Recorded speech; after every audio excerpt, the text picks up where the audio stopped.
to Giants Sports Talk Live here on the Saturday night. Talking some Giants baseball. We'll talk a little bit about the prospects. We'll get into the top 10 that are currently in the Giants farm system. That gets updated. If I'm not mistaken, I think they update that, twice a year, something like that. But let's take a look. Let's take a look at what the top 5 will bring us as far as San Francisco Giants fans. And then, hey, maybe we could talk, who's going to be part of the future? Maybe who can be used as trade, right? Something like that. All right, see a whole group out there. Croquet film, let the fun begin. Tom was out there. Grand Admiral, yes, sir. I shaved. Couldn't do it no more, man. I just couldn't. Mike Ass Sr. is out there. William Mark. Coming in with some strong words right off the top. And you got Darren out there. Again, welcome all. All right. So let's see what we have here. Of course, guys, we'll talk about what's out there in the off-season stuff.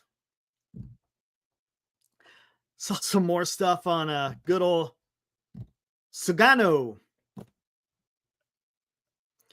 I really don't want to deal with that. Really don't want to deal with that. But hey, what are you going to do? All right, here we go. Prospect rankings 2024. San Francisco Giants. Of course, you got the top 100. You got top 10 by position. The draft international stats. Blah blah blah. We'll take a look to see what's going on here, guys. Again, we're gonna do the top 10. See how far we're getting along with that, and see what's going on. Darren, I love it, man. Love it. Eric, looking as young as a Japanese pitcher with a sub-2 ERA. Oh, man. Yeah, I don't give a crap. Honestly, I don't care. I saw that too. Rock's not going to even. Sugano. Yes. Thank you, Daniel, for the correct pronunciation. Sugano. Or is it Sugano? Sugano? Chant. Oh, man. Anyway, here we go. Let's see what we got, and then we can get into the other stuff. Of course, top of the list, not a surprise, of course, is Bryce Eldridge, our future first baseman. Again, there's a lot of potential there. Last year, let's just do it. I know some of these guys I know a little bit about, some of them I don't. But there was a lot of talk, of course, about Eldridge last year. Generated a lot of excitement. The guy just rocketed through the minor leagues. He went from low A San Jose all the way up to triple A Sacramento in one season, mind you. Was that wise? Would you guys say that was wise? Probably not. They were probably pushing him. I think maybe Farhan was trying to show, hey, look, I could get guys up here in no time. Maybe that could have been something to that, right? I hate to think that way, but come on. We know he's talented, but look, you don't want to rush a guy when he's probably not quite ready. He might be ready in certain aspects, but not in all aspects. And that's something. What's up, Morkenna? Yes, I am. And I think, if I'm not mistaken, who talked about Kyle Haynes was in an interview talking about they want a person who's going to come and make a contribution to the big club to be well-rounded in all aspects of the game. You know, yeah, sure, his bat might be able to play, but maybe his defense lacks. Maybe it's the other way around. Yes, very good, Mark. Reeks of desperation. Again, talking about having Bryce Eldridge just fly through the minor leagues. It's just a little bit weird. All right, hey, let's see what they got. What are they saying about Bryce Eldridge? Again, the number 1 pick in the San Francisco Giants system. Of course, slated to be a first baseman. His ETA 2026. But you may see him sometime here in 2025, maybe. We'll see.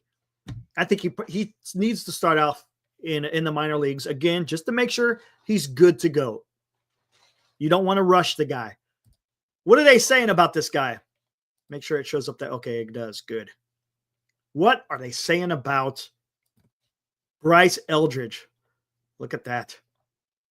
Got a chance to see him play, too. I don't know how many of you were able to get a chance to see Bryce Eldridge play, but it was fun. I like what I saw. Again, it was one game, but I like what I saw. It was fun. Went down there to Sacramento with a few of the guys from the chat. Mo G, Ibrahim, and Santa, what is his name's Jose, but I can't remember, Bay Area sports guy or something like that. Something to that effect. All right, let's get into this 1 second.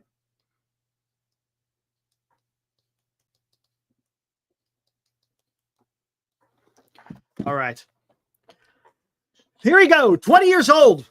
Again, was only playing high school baseball about a year and a half ago. Bats left, throws right. He's 6'7", 223. You want to follow him on Twitter? There's his Twitter, guys. All right, here we go. Scouting grades. Hit, 50. Power, 60. Run, 40. Arm, 60. Field, 50. And overall, 55.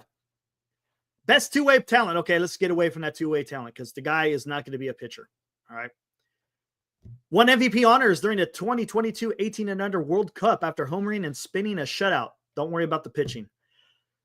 Though an ankle injury limited him on the mound last spring, he still continued to dominate both ways. Talking about his high school, again, drafted out of high school, guys.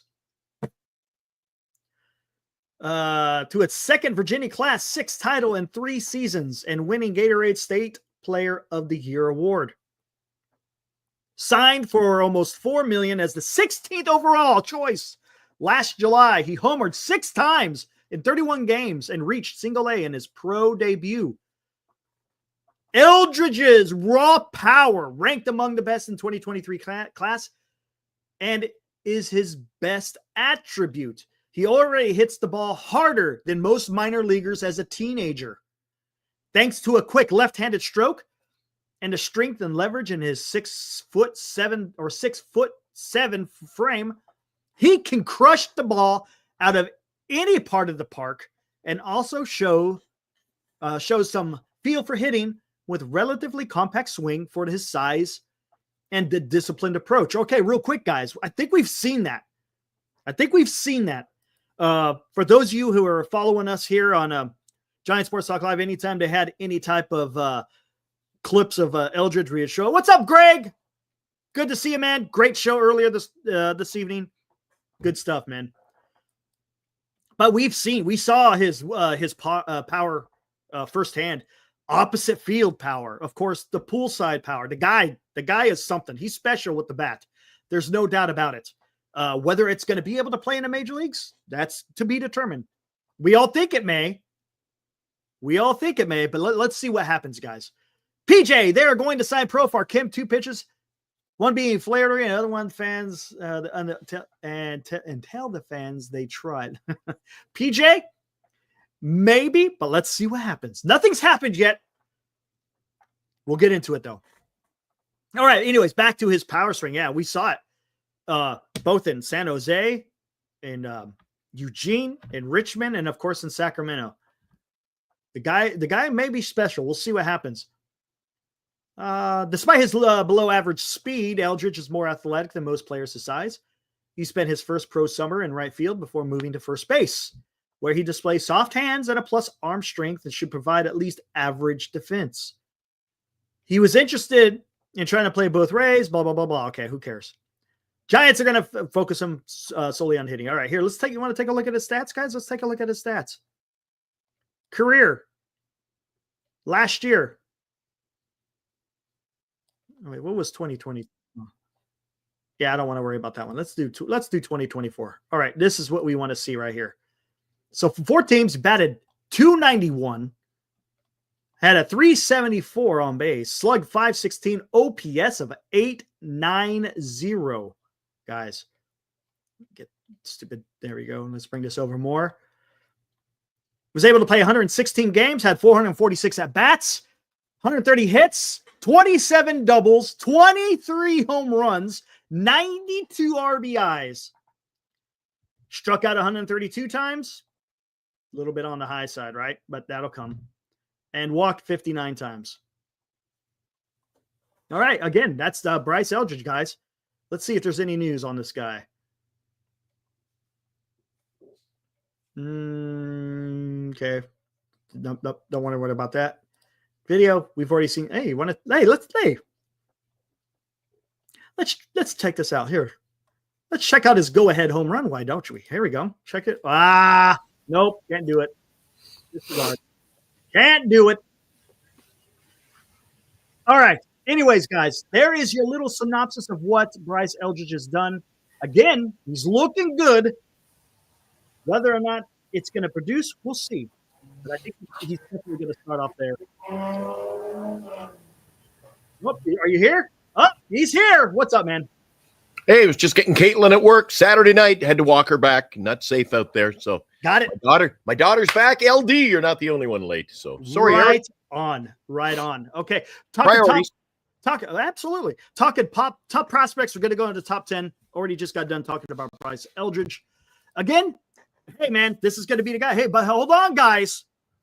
I read something in there. His defense might be average, and he can't run very good. I don't know, man. I think we should trade him. Glenn, what do you think? Think we should trade Eldridge? Come on, man. No. You get me going. I'm just here. What? He's his average. No, come on. Isn't that the whole thing? We got to have everyone has to play awesome defense. They got to run the bases like the wind.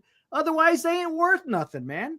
You know, you can't sign Juan Soto because his defense is average. So why do we have a first baseman who's going to get ready to enter the major leagues within a year, but he's got bad defense, man? I should say average. It's average, man. We can't have average. You can't have average, man. We got to do better than that. My daughter asked, is Eric in the mood tonight? Of course. I'm always in the mood, man. Always. He is. Goodness gracious. Couldn't we draft someone better? Gosh, defense, man. Pitching and defense. You guys know where I'm going with that, right? Come on. It's called sarcasm, guys. Oh, my. Sarcasm. All right. Anyways, here we go. Look at this. This guy, James Tibbs III, was only drafted last year, and he's already number two. Number 2 in the system. The guy, right? Didn't he play all 4 years in college? And I think that's probably why he's more seasoned. So he's a little bit more prepared than some of these other young guys. Again, because of experience. Let's take a look at James Tibbs, his bio. 22 years old, bats left, throws left. 6 foot, 201 pounds.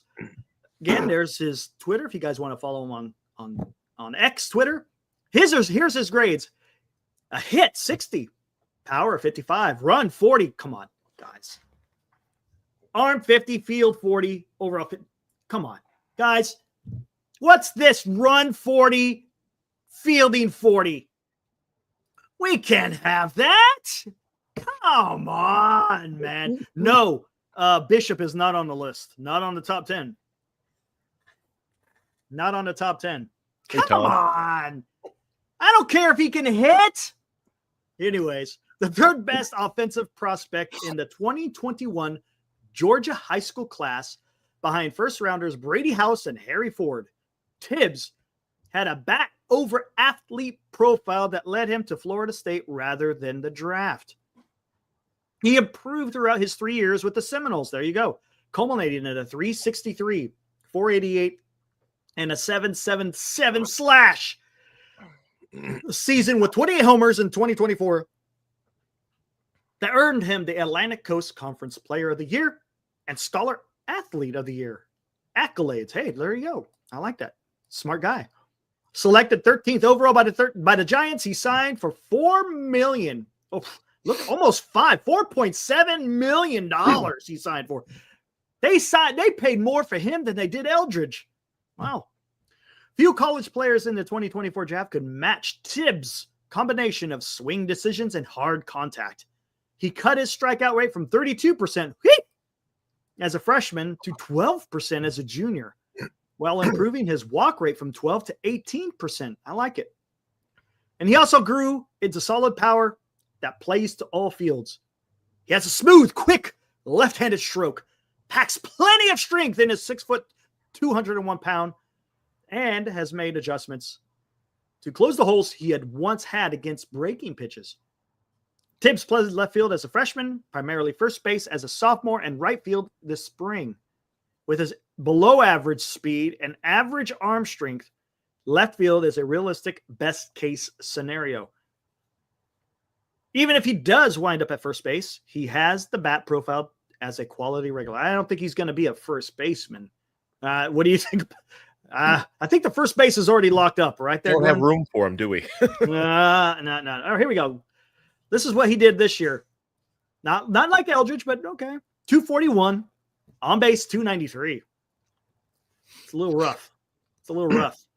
Slugging 343, 636 for his OPS, had 108 at-bats. Not a lot of power. 2 home runs, 5 doubles, 36 strikeouts, and how many at-bats? 108. Okay. Sitting at about a 30%. No stolen bases. Again, it's his first year, so I'm not going to be too hard on that guy, right? Not too hard. But again, is this guy okay? Let's talk about this. Bryce Eldridge is probably a guy you're going to keep, right, Glenn? I mean, you're not going to, unless you're getting someone that's, if you're getting someone like a Paul Skeens or something like that, okay, right? We're staying with Bryce. James Tibbs III. What do you think? We got a lot of outfield depth. We got Matos, soon to be Luciano. Would he be a guy you want to trade? You know, one thing I see about Tibbs there, Eric, and it seems to, I don't know if it's a Farhan thing. Correct me if you believe differently. But don't the San Francisco Giants always tend to like linking themselves to players that you can spot in? You just said Tibbs, first base, left field, right field. So he's a guy that, you know what? You can find a spot for him if he's that good. Yep. I mean, you're gonna there's no way I'm putting him at first base with Eldridge on the rise and potentially the future at that corner. But that's what I like about players in our system, guys that can you plop in all over the place. Yeah. And the again, Giants seem to like those kind of players, Eric. But would you think he's a keeper? Or do you think would you add him in a trade? I don't know what kind of value he would have, to be honest with you. Again, he's young. I mean, you have a lot of control over the guy, right? But is that something? I don't know, to be honest with you. His ETA to be fair, is Eric, year. To be fair, we don't know enough about these guys. Nope. I don't think the team does. I mean, and if you think about it, I mean, you also got Matos, right? He's an outfielder. You got McRae, who's already ahead of Tibbs. Well, it just goes to show you, though, that this organization has got to decide the route they're going to take, Eric. You're right. You're absolutely correct. Are you looking long-term, short-term, or today? We don't know if have the Giants picking a lane yet? Not yet. We got to wait until after this offseason is finito. Once the offseason in, we'll have a better understanding what lane that we're going to go.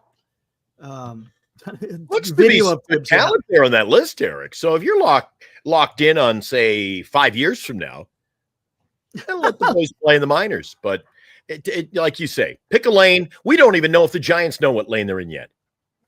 There's been no indication. Or it's senior saying the team does. Okay, maybe they do. Maybe they already know. You want to see a video, Tim? Maybe we. Let's see. Let's see if we can do that. Because it's the vault. I don't know. I think we can play a few seconds. Let's see what he's got here. It's going to open up a new damn window. Give me a minute. See? What a pain in the butt. Ooh, love those jerseys. Hold on. Waiting for the ad to get through, and then I'm going to pause it. Then we could take a gander. Speaking of ads, show's brought to you by BetterCreditCards.com. There you go. I'd say better. And let me pause it. Yep, because this is minor league stuff anyways. Ooh, that zoomed in a little bit too much. Yeah, the quality might be that. The quality isn't the greatest. On the subside, but we'll see. Oh, there we go. Hello. Oh, look at that. They changed it up. Okay. Bingo. Bingo. All right, here we go. Bink. Holy cow.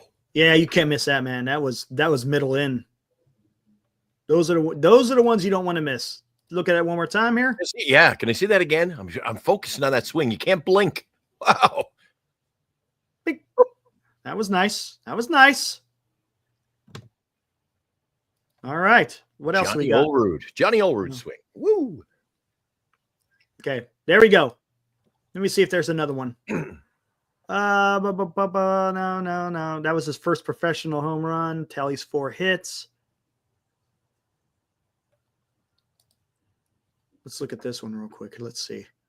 Oh, it's going to be an ad. Yep, here comes an ad. So just give me a minute here. Okay, well, that's coming up. Senior says they've already picked their lane. What do you think it is, Eric? I don't know. We don't know. We don't know. Honestly, we don't. There we go. Check this out. Boosh! James Tibbs III tallies 4 hits. Here we go. Boink. Okay.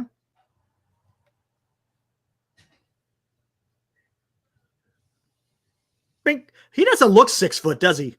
He looks shorter than 6 foot. No, he's coming in on top of that ball. Like that swing, though. Boosh. Very compact swing, Eric. Yeah, he does. He does. And let's go one more. Here we go. Bink.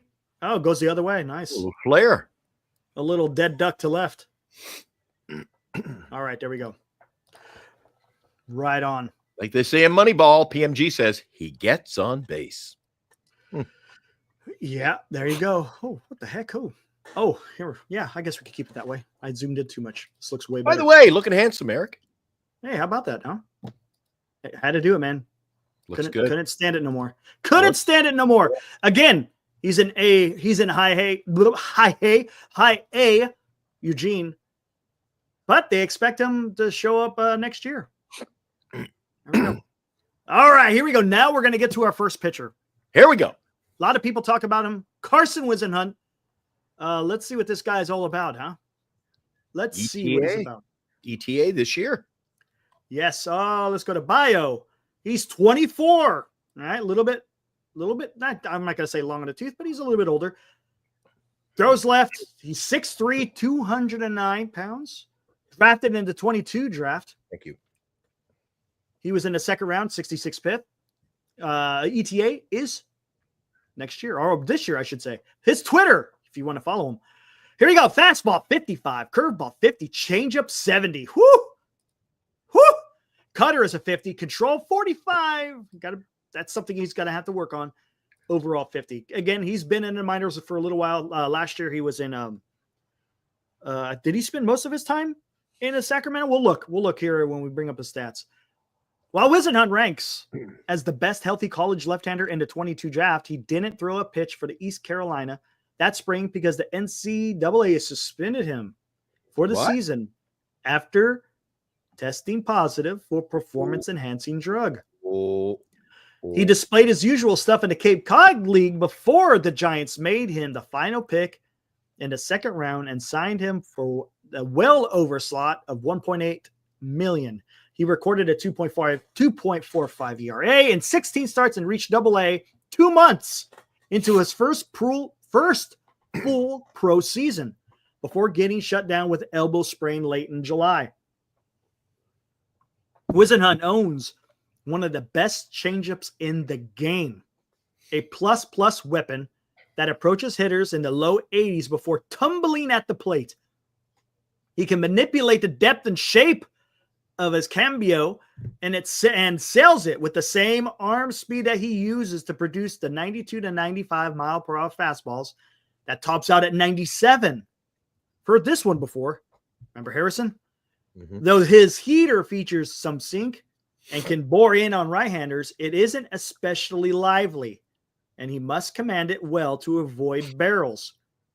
The biggest key in Whisenhunt's development going forward will be finding a dependable breaking option. And he's having a bit more success this year with his upper 70s curveball while also adding a mid-80s cutter. He's athletic and repeats his delivery well. Though his control and command have regressed in AAA in 2024, he comes with the ceiling of a mid-rotation starter as well as a high floor, and he could help San Francisco in 2024, which was last year, if he stays healthy. Let's look at his stats, guys. 2023, I think. Let's see. What did he do? Okay, he was. Let's just look at what he did last year. He started off in San Jose and went straight to Sacramento. See, matter of fact, in San Jose, he did what? He pitched 2 games. How many innings did he even pitch? 5 innings. So he pitched 1 game. Went straight to Sacramento. Look at that ERA. Not very good. Had 104 innings pitched. Gave up 14 home runs.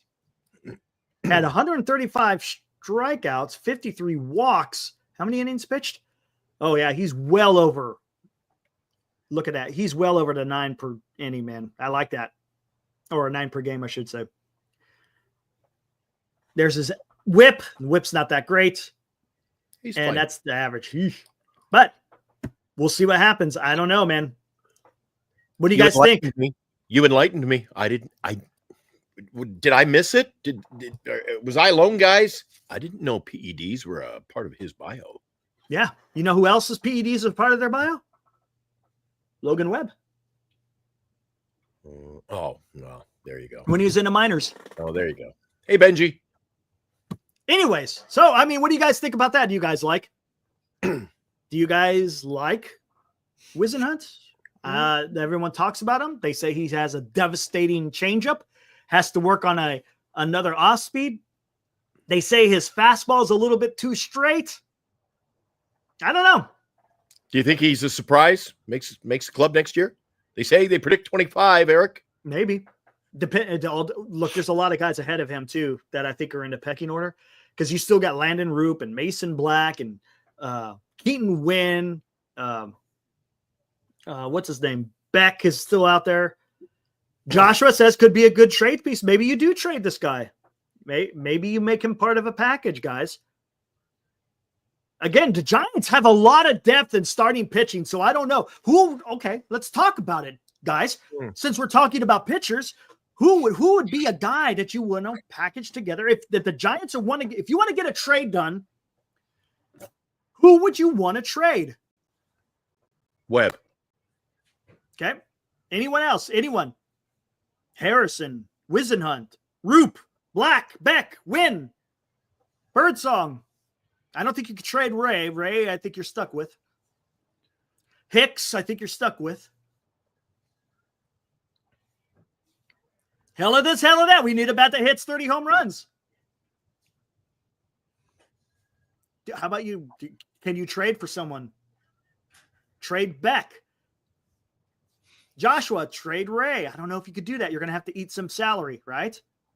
You're going to have to eat some salary if you want to try to trade Ray. Trade Ray. Trade away Ray. I mean, what do you think? Problem with this conversation, and quite honest, when I saw your thumbnail, Eric, this is a tough conversation for me. Maybe for some in the chat. I mean, it's just a guesstimate, Eric. I don't know enough about these players, to be honest with you. Well, that's why we're talking about it. You know, I don't know enough. When you say trade Whisenhunt, then we trade him, and the guy becomes a, Randy Johnson-esque player, and you go, what were the Giants thinking? What were people thinking? You don't know. You don't know. Look, there are some guys out there that are can't miss, right? Paul Skeens, for example. He was a can't miss, right? I think Bryce Eldridge just can't miss, Eric. Could be. He might be. Might be. Again, the Giants have a lot of pitching depth. When you want to trade, a lot of teams, especially if you want to trade a position player, they're going to want some young, controllable arms that they could do something with.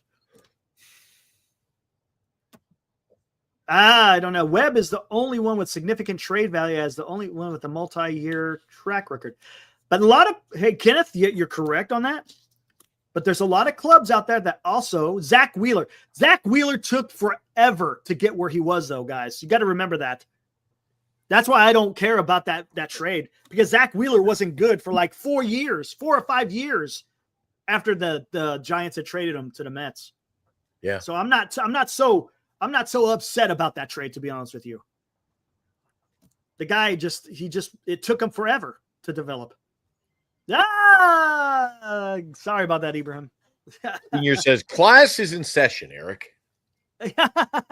Well, yeah, we're talking about this, guys. So, this is our first pitcher. And I think this is a strength that the Giants have as far as you can't. Look, it's hard for Giants to trade position players because they just don't have a lot of them that are worth a damn. I don't want to. I hate saying that, but worth a damn. Giants have a lot of good starting pitching, and you can't have that. You got a 40 man, right? And you got the 26 man. You can only put so many pitchers on your roster. You're going to have an overabundance. So who do you part ways with if you want to get a trade done? Grant says Tibbs, Jordan, Arias should be traded. Well, don't forget, as we stand right now, that 9.25, Eric, we put into Yastrzemski's bank account. That's 1 year. Yep. Grand Admiral, he and to his point, Glenn, Giants have a lot of look at this. In the top 5, we got 3 outfielders. And we already got but think of the future. Think of the future, Eric. I get it. And they're going to take some time because look, Rayner isn't going to be ready until he's going to be ready for a while. So he'll be in the minors for a while. Dakota could be in there for a couple of years. But look who the Giants also have already, though. You already have Ramos. You already got Lee. You got Matos. You got McRae. You got Meckler. I mean, you got some outfielders already ahead. So I mean, there's a little bit of a traffic jam, if you will, in that position as well. So I mean, I'm not high on. We'll have to see. I think the Giants should trade from their depth. They could we'll see it. Hey, maybe we'll see it here in the next couple of weeks, Glenn. A high possibility the Giants make a trade. High possibility. I think you've got a better chance of seeing something big happen through a trade rather than through free agency. Yeah. Oh, and Encarnacion, I forgot about it. Well, Yaz, you got 1 more year. And then Encarnacion, and who knows? Yaz could be traded. We don't know. I said it on the show earlier today, though, Eric. I still don't understand everyone's. And I'm reading it all over the web. I was over on MLB.com today reading a few articles, Eric, and they're like, this could be setting up a trade. And I just don't see. I don't know. Is it just me, Eric? Is it just me thinking that other teams don't want to pay $10 million? You know what may happen? Part of that trade, maybe you have to pay $5 million of it. Then what the hell were we signing them for 10 for? I don't know. I'm not going to pay you a day's wages and send you home at noon, Eric. Pay you when I know. I don't know, man. That might be the case. I don't get it. I don't know. I don't know. Get it. That's why I said I was in full agreement in signing Yaz to 2 years, but each year you're paying him about $6 million as a 4th outfielder. That's where I was leaning. That's fine. Defensive replacement. You give him 2 years. He's got 2 years guaranteed money instead of 1. I thought maybe, hey, that might be the path to go, but they went a different path. Now you're paying him 9. Who knows? We'll see. Again, let's wait to see what happens at the end of this offseason because maybe he's part of a trade. Something else, guys. I think that to have a plan in place, you can't break with the plan. To me, the San Francisco Giants have had no plan, especially with the shuttle going back and forth between Sacramento and San Francisco. I mean, it was back and forth last year. Eric, when an opportunity arises like last year, when you've got Matos, 16 RBIs, player of the week, if he's not in your plans, man, there is your capital. That's when you move him. That's when you say, hey, oh my God, he's hot. Maybe we should keep him. Oh, well, we're going to send him back to the Eric, trade. When the poker's hot, man, that is when to do it. And I don't understand this team. That's why I say I don't know what lane they're in, man. Why wouldn't they have traded him last year when he's hot? If he's not in the plans. You know what you need to do? You need to go to call Farhan, who used to be the president of baseball operations. He was the one that made those decisions. He's gone now. So this could be a totally different philosophy that the Giants have. That's what I'm afraid of. But we don't know. Could be, because I have seen no indication. And until I see a change of philosophy, Eric. But there's nothing to the problem is nothing has happened since the end of the season till now to actually see that. Look, what things need to happen. All right. You got rid of Farhan. That's the first thing that had to be done. You got Buster Posey now as your president of baseball operations. The only thing that we could judge it on is how this offseason progresses. We saw him put his team together, so to speak. Now they're in the off season. We're going to see what they're going to do with free agents and trades. And then we're going to get into spring training. And then we see how it unfolds, because right now we just do not know what is going to be. If you want to use direction, that's fine.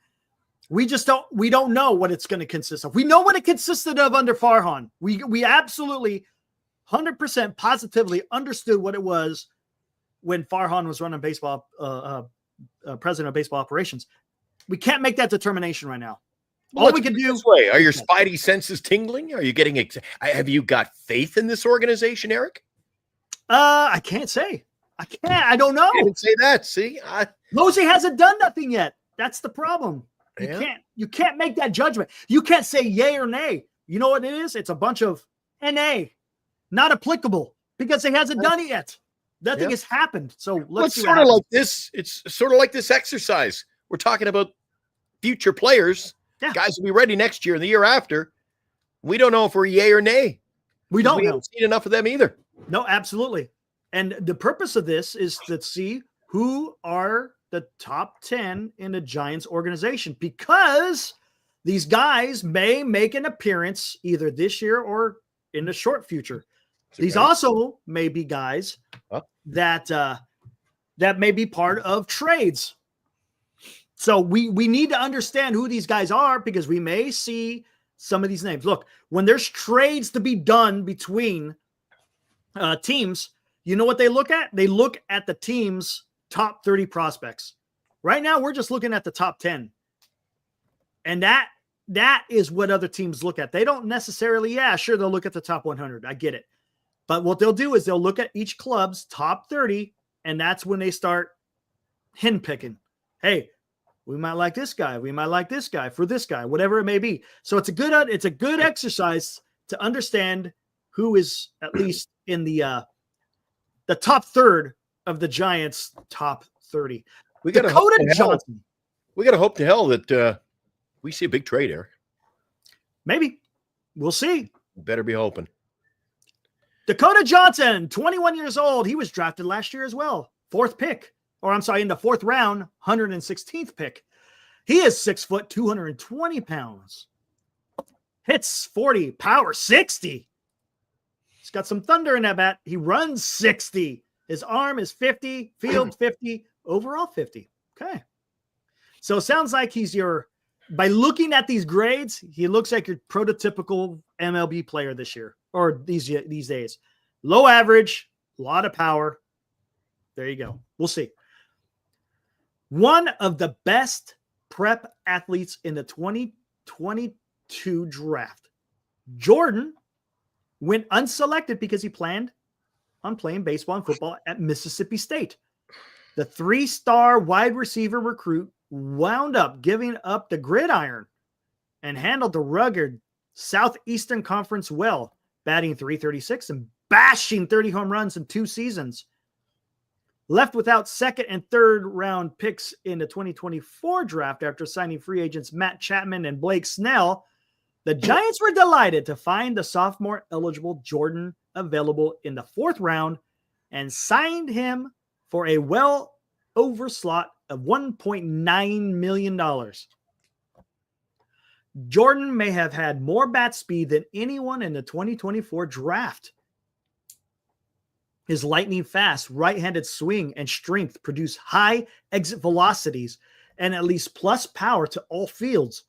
He still needs to prove that he can make consistent contact because he swings through fastballs and chases breaking balls. Yeesh. Weaknesses that combined to a 29% strikeout rate this spring. Oh, he'll fit right in. Ain't that the truth? He made some strides with his pitch recognition and plate discipline in college, but he will have to make further adjustments in pro ball. While Jordan has at least plus speed and may have plus straight line quickness, he's still learning how to make the most of it. He's not aggressive on the bases and is shaky in the outfield, where he spent most of his college career on the corners rather than in center. His arm has gotten a little stronger since high school and now grades as average to solid. All right, let's take a look at his numbers. Not a whole lot. Again, 2 games. We're talking 7 at bats, no hits. Hey, so nothing. We don't know. Again, don't know. He's young. He's 21. We'll know more about him this upcoming year because I'm guessing he'll probably start off in San Jose and then see where he finishes it this year here in the upcoming season, 2025 season. I'm surprised he's ranked 4th. It's a little weird. I don't know why they would have him ranked 4th. A little bit weird. I don't understand.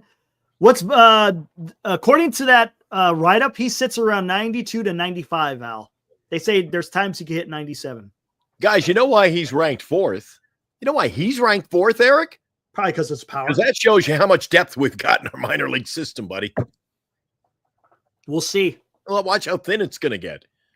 We'll see. And I don't know if Turd Ferguson agrees with me or doesn't agree with me because he starts his comment with, stop the Matos player of the week nonsense or crap. But then goes on to say he had 11 RBIs in back-to-back games. He did nothing more. So like I said, if he wasn't in the plans, rather than screw with his development, he had trade value, Eric. See, but there was no point in trading Matos yet because you still need an outfielder. Maybe he's going to be the outfielder in the future. I don't know. But you got to remember, the organization screwed with him. It's not his fault. It's not his fault in why he kind of plummeted. They had him batting all over the damn lineup. So he came up to our road series in San Diego, played a couple of games. Now he didn't even play a couple of games, got a couple of at bats, and was sent back packing again. Yeah, I know. It was because Yaz was on paternity, and he wasn't the only one, guys. Too much of that. That might be a word for our future, Eric. Stability. Oh yeah, they gotta have that. Not a lot of stability within this organization, has there? There's a name I haven't heard for a while. Dan. Let's see what happens. Daniel. All right, let's get into the next 5. All right. Rayner Arias, again, expected to show up in 2027. He's only 18. He's very young. The youngest one in the top 10 here, guys. Rayner Arias. Let's look at his bio. 18 years old. Signed January 5th. Oh, you know what that means? He was a international draft pick. So almost a year ago. He's 6'2", 185 pounds. He hits 55, power 55, runs 50, arm 55, field 50, overall 50. All right, cool. We'll see. I'm not getting excited with this list, Eric. I don't know about you. I'm not getting excited. Well, this guy might have something. Maybe there's a few Lucianos on this list. Yeah, well, you're going to get that. Again, this is going to be an international free agent. Where did they say he's from? Maybe they'll get into it. Here we go. Arias' father, Pablo, reached AAA as a right-hander in the Tiger system and now scouts for the Diamondbacks.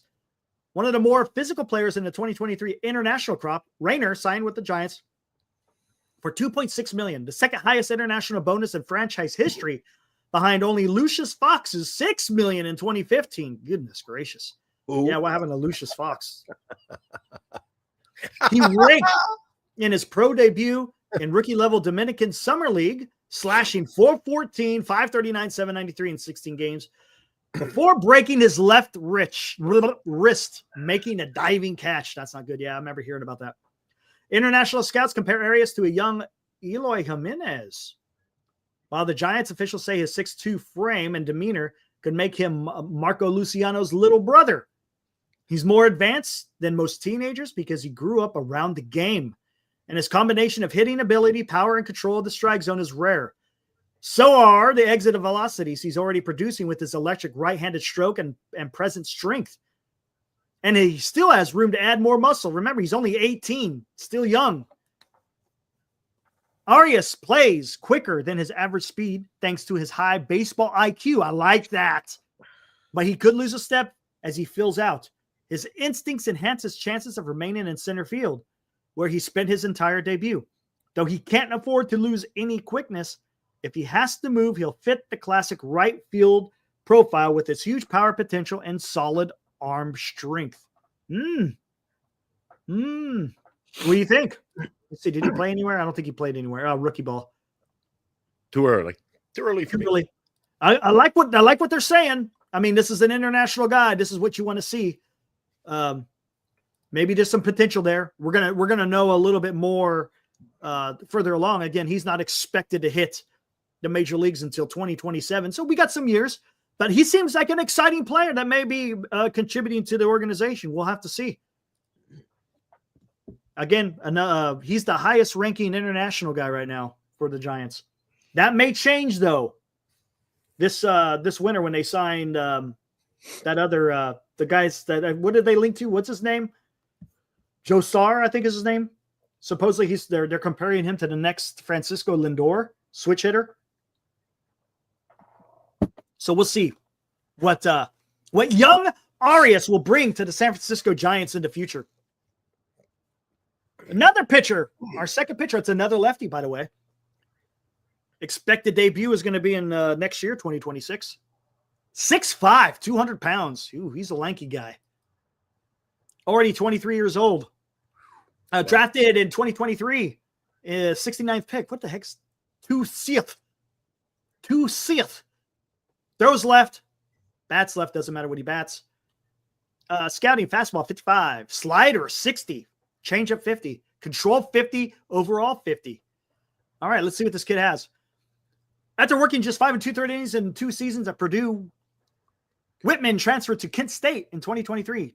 Took off under the tutelage of pitching coach and former big leaguer Mike Burbeck.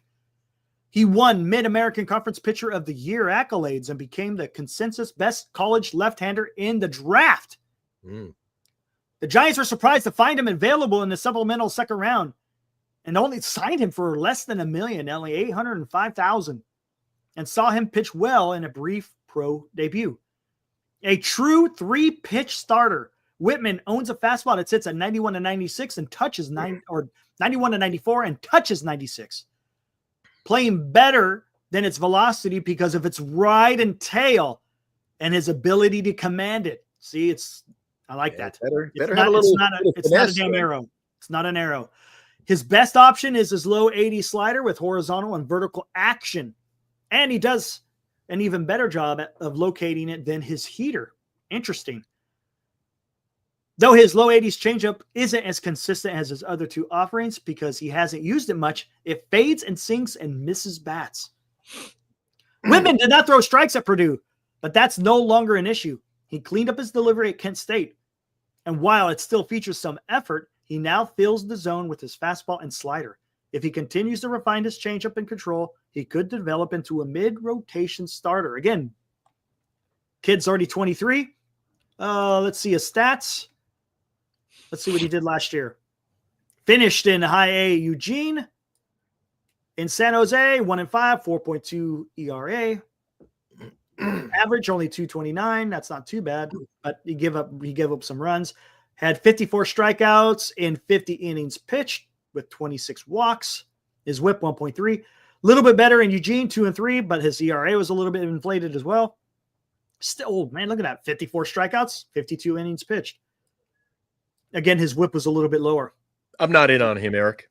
I mean, only walked 11. My numbers and word of mouth in that article. But if you're looking at a pitcher he throws 91, Eric. Well, you're not going to get a big league hitting with your finesse all the time. And what do they say? He could be. We're getting into that layer now where he could be a mid-pack pitcher. Again, these are young guys. These are young guys. You got to remember that. Young guys, and they keep them, trade them at this point. Who cares? Those numbers. That future doesn't look bright to me. But you got to remember, these are young guys and they're still figuring it out. Look, these guys haven't made the big leagues. These are all youngsters, every single one of them.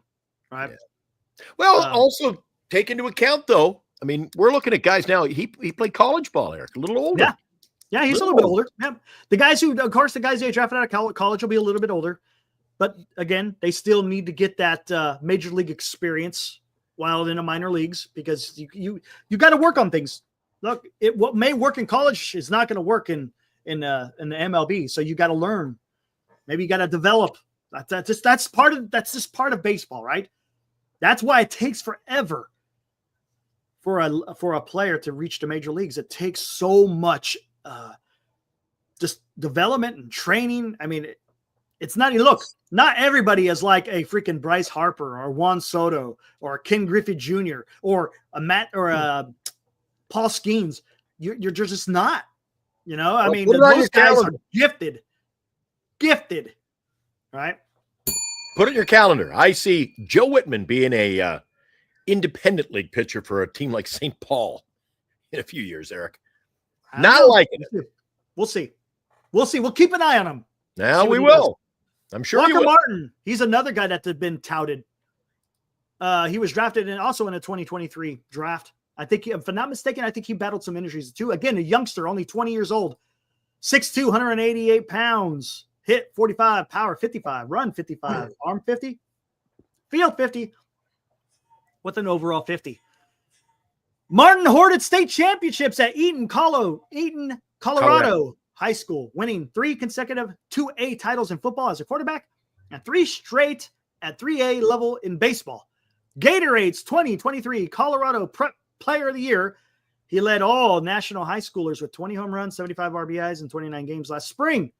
Giants seriously considered taking him with the 16th overall pick before selecting Bryce Eldridge. Okay. Then we're stunned to find Martin available in the second round and snapped him with a well over slot of $2.9 million bonus. Whoever wrote these did a good job. Snapped him up. I'm feeling it. I'm feeling Despite splitting his attention between 2 sports in high school, Martin has a sweet left-handed swing and a disciplined approach. With his bat speed and projectable strength, he has more power potential than a typical middle infielder. He lets his pop come naturally, looking to drive the ball from gap to gap rather than swinging for the fences, though he hasn't accumulated too many strikeouts and groundouts in his pro debut. A fine athlete who also started in basketball in high school, Martin has a solid speed of 25 upside, whatever that means. While he has good actions and covers ground at shortstop, his arm is merely average and may eventually force a move to second or third base. His frame and offensive ceiling are reminiscent of Corey Seager at the same stage of their careers. Ooh. Well, one thing he does have going for him, an above average football player, basketball player, and ball player. Yep. There you go. Skills. San Jose, he had, how many at-bats he had? Only 99, so very small sample size. Only 202. Again, he's young. It's going to take him for a while. Let's see, where did they got him projected? 2027 as well. You know, we're talking years away, guys. Mason Black, we already know about Mason Black. I'm not going to get into Mason Black, guys. Reggie Crawford. Man, I don't know. Guy's not going to be here next year. I think I'm going to hold off. I'm not going to talk about Reggie Crawford. The guy just got done having labrum surgery on his shoulder. He's not going to be part of the Giants' future in the next year. And we don't know where his career is going to be. Guys, real quick, does anyone know, did he have that surgery on his, I think he had it on his pitching shoulder. See, I feel bad for him, man. I don't know if he's going to be the same. No, Reggie Crawford is not a trade piece. The guy just got, like I said, he just had shoulder surgery. And I think it was on his throwing shoulder, wasn't it? If I'm not mistaken. We'll see what happens. We know that he's not going to be pitching at all this year. Not going to be pitching. That leaves Averson Arteaga. Is that Arteaga? Oh, no, I'm not. It is. I'm sorry. Maui Ahuna. Sorry. We're going Maui Ahuna. That'll be our last one here, guys. 22 years old. Here we go. He is an A. Let's check out his bio. Age 22. Bats left, throws right. Drafted in 23 draft. 4th round, 117th pick. His hit is at 45. Power at 45. Run at 65. Arm 60. Field 60. Overall 45. This guy looks more defensive oriented, right? Hit 45 power, runs like the wind. Arm is pretty good. Defense is pretty good. Brandon Crawford projected as a first-round pick in 2008, then had a rough spring at UCLA before dropping to San Francisco in the 4th round and developing into a 2-time World Series champion, 3-time All-Star, and a 4-time Gold Glover. San Francisco is hoping that history will repeat itself with Ahuna, who slipped from the mid-first rounder to signing for a below slot, $497,000. That's a 4th rounder last July after transferring from Kansas to Tennessee and trying to do too much at the plate while playing through a stress reaction in his back. The Giants were excited at how good he looked in camp after adding 20 pounds during the offseason, but his 2024 pro debut was marred by an elbow injury required Tommy John. Oh, jeez. You know what? I'm not going to even talk about him. When did he have that surgery? I don't even know. Anyways, Ahuna is similar offensively and defensively to Crawford and has the tools to win Gold Gloves of his own. Best shortstop in the system, including the big leagues. He can make all the plays and all the throws with smooth actions, outstanding body control, and a strong arm. He has a quick first step and a well above average speed, though he's not much of a base stealer. An aggressive hitter who employs a leg kick, Ahuna tried to do too much at the plate last spring. His left-handed stroke gets too long and didn't make adjustments. His college strikeout rate jumped from 21 to 31. Oh, he'll fit right in there. Yeah, he's going to tone down, or he needs to tone down his approach to succeed. Yeah. All right. We'll see. Tone down the approach at the plate and strike out less. Yeah, it's going to be interesting. That guy, we don't know. Bring him up, says LD. All right, guys, that was the top 10. He says the top 10. See turd? See the turd? He says, man, the list is depressing, man. Saturday night depression. Don't want to talk anybody off a ledge here, but okay. That's what we got. Let's talk. Let me bring it back up. Who is it? Eldridge. Who is excited? Who are you excited on this list, guys? Who? Eldridge. That, hey, this Eldridge, I'm looking for. Whisenhunt. 1, 2, 3. For me, might be Eldridge, Whisenhunt, Tibbs. How about that order? We all know who drafted these players, Val. Take a guess.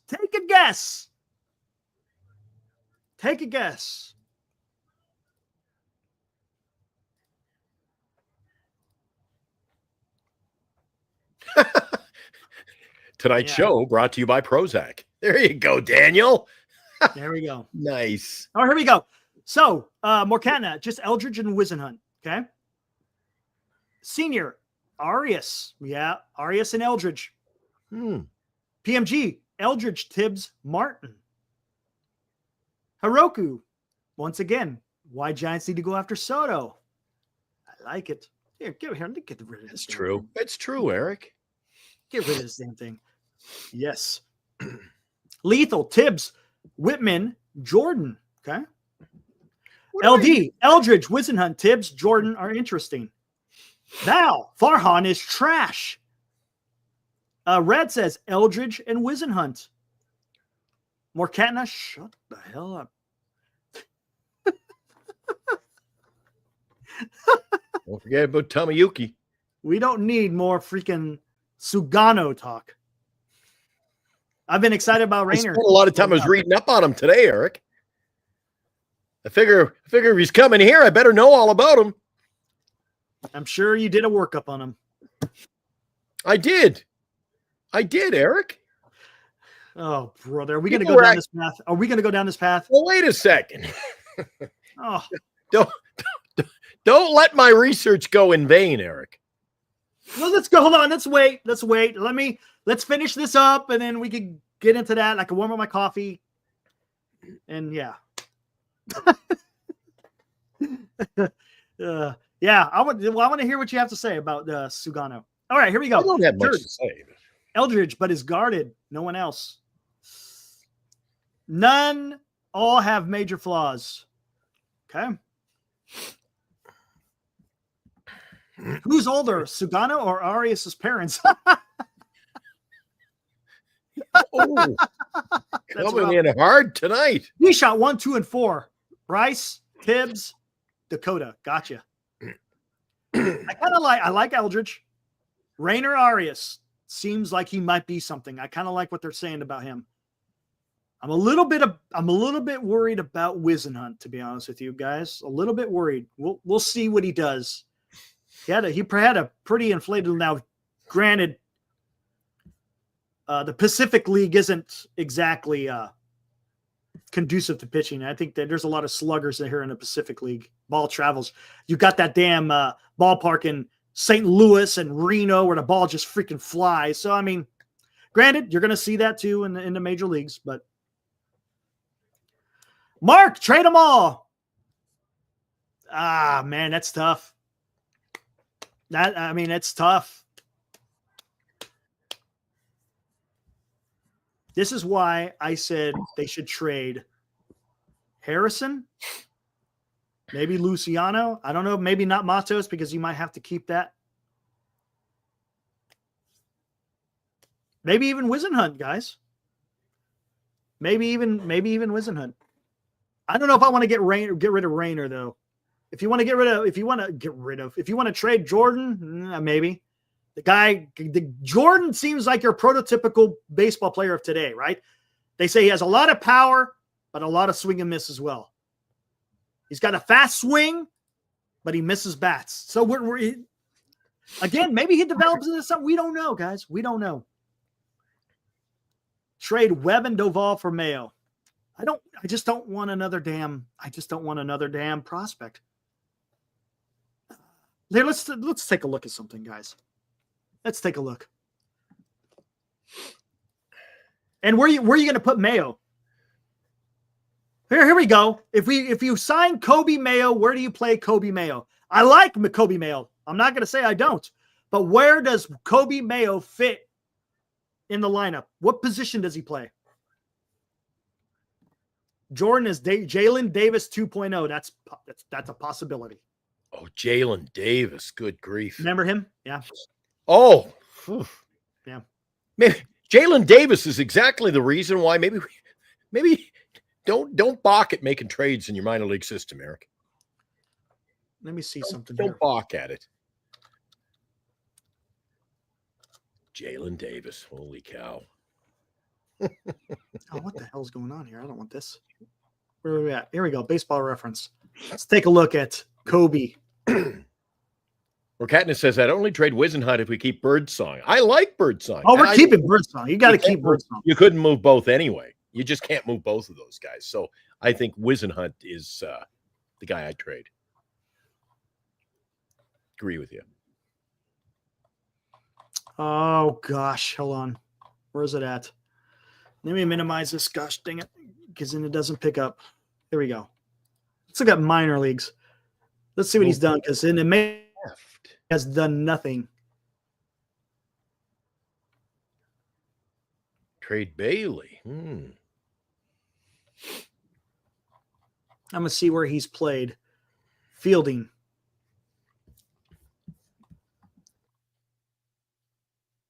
Let's see. Let's take a look at this, guys. Kobe Mayo.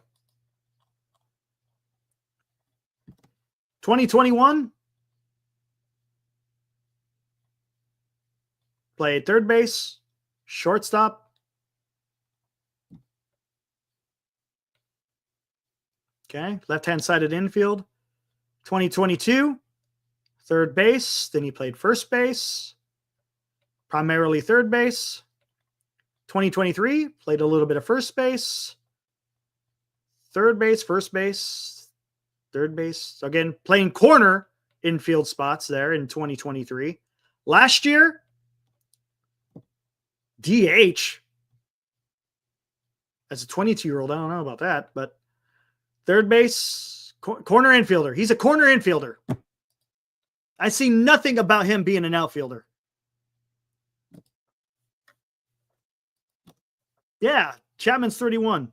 Yeah, he's gonna. Yeah. I don't know if Kobe is going to be an outfielder. He might be a corner infielder, but those are kind of already locked up. Not saying that he couldn't transition to the outfield, but 3 years under the belt. 3 years under the belt, and he has never played the outfield. Ah, man, I don't know. Maybe. What do you think of Kobe Mayo? Oh, his bat isn't. I mean, goodness gracious! You see what he's done in the minors. Look at this. This is Baltimore. Don't count that. I got 462, 287, 293, 307, 267, 290. Let's see. Hold on. Let's look at this one right here. In 24, because he was an A+ and high A because he did a rehab. They had 25 home runs, 73 RBIs. Struck out a ton, too. 102 at 400. 22 home runs, AAA. Yeah. I mean, that's pretty damn good. Here, let's see something. Yeah. So what makes you think we could get him? There's no guarantee we can. To be honest with you, there's no guarantee we can. No. Oh, they don't show that, do they? They don't show strikeout percentage on this? Is it only when they hit the major leagues? Yeah, I guess it is. Oh, well. I don't know, man. Again, I don't know if I want to trade Webb for, I mean, Mayo's great. But again, he's great in the minor leagues. Kind of that whole thing. His shot in the major leagues hasn't been exactly very good, to be honest with you. If I'm trading Webb, Eric, I don't mind some minor leaguers, but I want somebody is going to be able to play. But somebody is this the time? Major league pedigree. Is this the time that you want to get minor leaguers though? I don't know. Maybe it is. Maybe it isn't. I don't know, man. I don't know. I want to put together a major league caliber team. I don't know. Yeah. Well, Johnny, what do we got here? Hold on. What's this? I disagree with you, buddy. Okay, Morrissey, nothing there. I'm feeling it. Trying to see if there's anything. Well, what do we got here? Oh, already know that. The Dodgers did make a move. Did you see who they picked up? The LA Dodgers? Mm-hmm. I think they just picked up a pitcher. Yep. Closer. Back of the end guy. What's his name? Gallegos. I don't think it's anything. Nah. It's the LA Dodgers, Eric. I don't think that. Whoopee. It's gonna be pretty. Freaking do. Roberto DeSalis, is Tucker available? No, he's going to be a free agent next year. Could they trade for a Tucker? I don't know. Would they? Or is that going to be a guy that the Houston Astros want to hold on to? I'm guessing Houston's not going to want to let Tucker go. Trade for Reich? No, that ain't happening. If that's what the Orioles need, we got something they could use. But I got the feeling, I'm telling you, I think the Orioles are going to go something bigger. I think they're going to try to get Crochet. I think he's got better upside than Webb does at this time, and he's got more control and cheaper. Yes, right. Better, cheaper, more control. Can't blame them. They got a window opening up, Eric. Go get him. Friedman dumpster diving. Yeah, Johnny. Laugh it up, Johnny. Dang it. Okay, once and for all, Eric. Once and for all. If we're not going to be competitive, what say you? Keep him or trade him? Great question. Alfonso. I don't have an argument for that.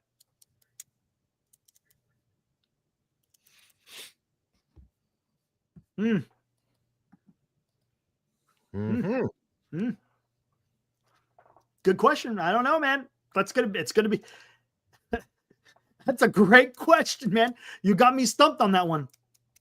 Honestly, you do. I just don't see Posey doing it, though. Could you imagine? Listen to this. Listen to this.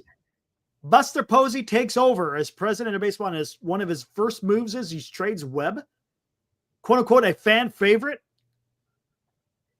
Do you think Posey would do something like that? Let's talk about it. I don't care about the Vladi. Do you see Posey? Whether we think it's a good trade or not, do you see Buster Posey actually trading Logan Webb? Well, let's talk about that for a second, Eric. Guys in the chat tonight, Logan Webb. You think he's a fan favorite? Honestly, do you think he's a fan favorite? I don't think so. I think if he was dealt to make this team better, majority of knowledgeable fans could understand that move, Eric. Where the hell is it? Your mom and pop's taking the kids on a Friday night to see the game who know the name Logan. Oh, they traded that guy Webb. Oh, my God. Where the hell is it? The casual fan might think Webb is the all-being savior, but I don't know. LD says trading Webb would be stupid, Eric. If they're going to compete, then yes, it would be stupid, right? But we're not going to compete, Eric. Are you sure? How do you know? How do you know we're not going to compete? As of today, Saturday, November 23rd. I can't speak. Dude, I left the crystal ball at the office today, all right? I left the crystal ball. But we can't say because nothing has been done. Right. Nothing's been done. So as of today, Saturday, November 23rd, I say we won't be competitive. Could that change? Could you change my mind? Could that change? Fair enough.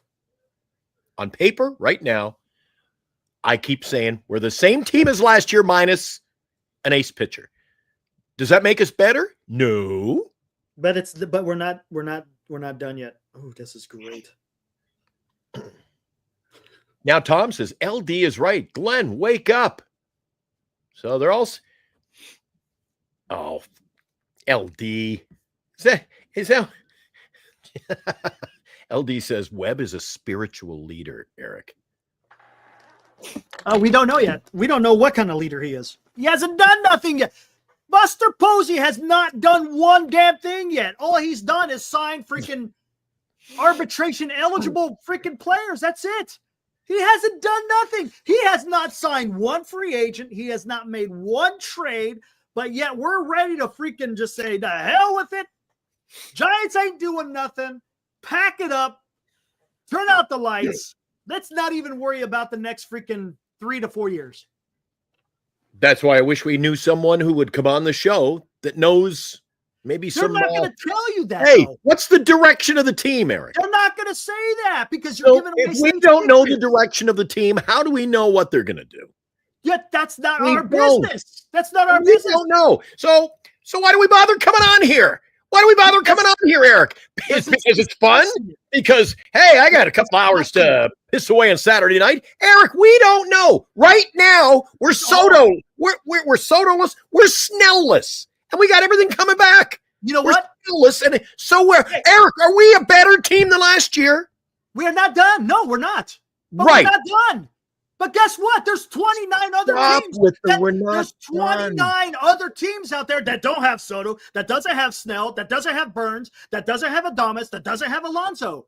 Nobody's done nothing yet. We can't make that determination. It's being worked. They're in the freaking bunker. They're making their plans. They're going to figure out what the hell they're going to do. We haven't heard. There hasn't even been one shot yet.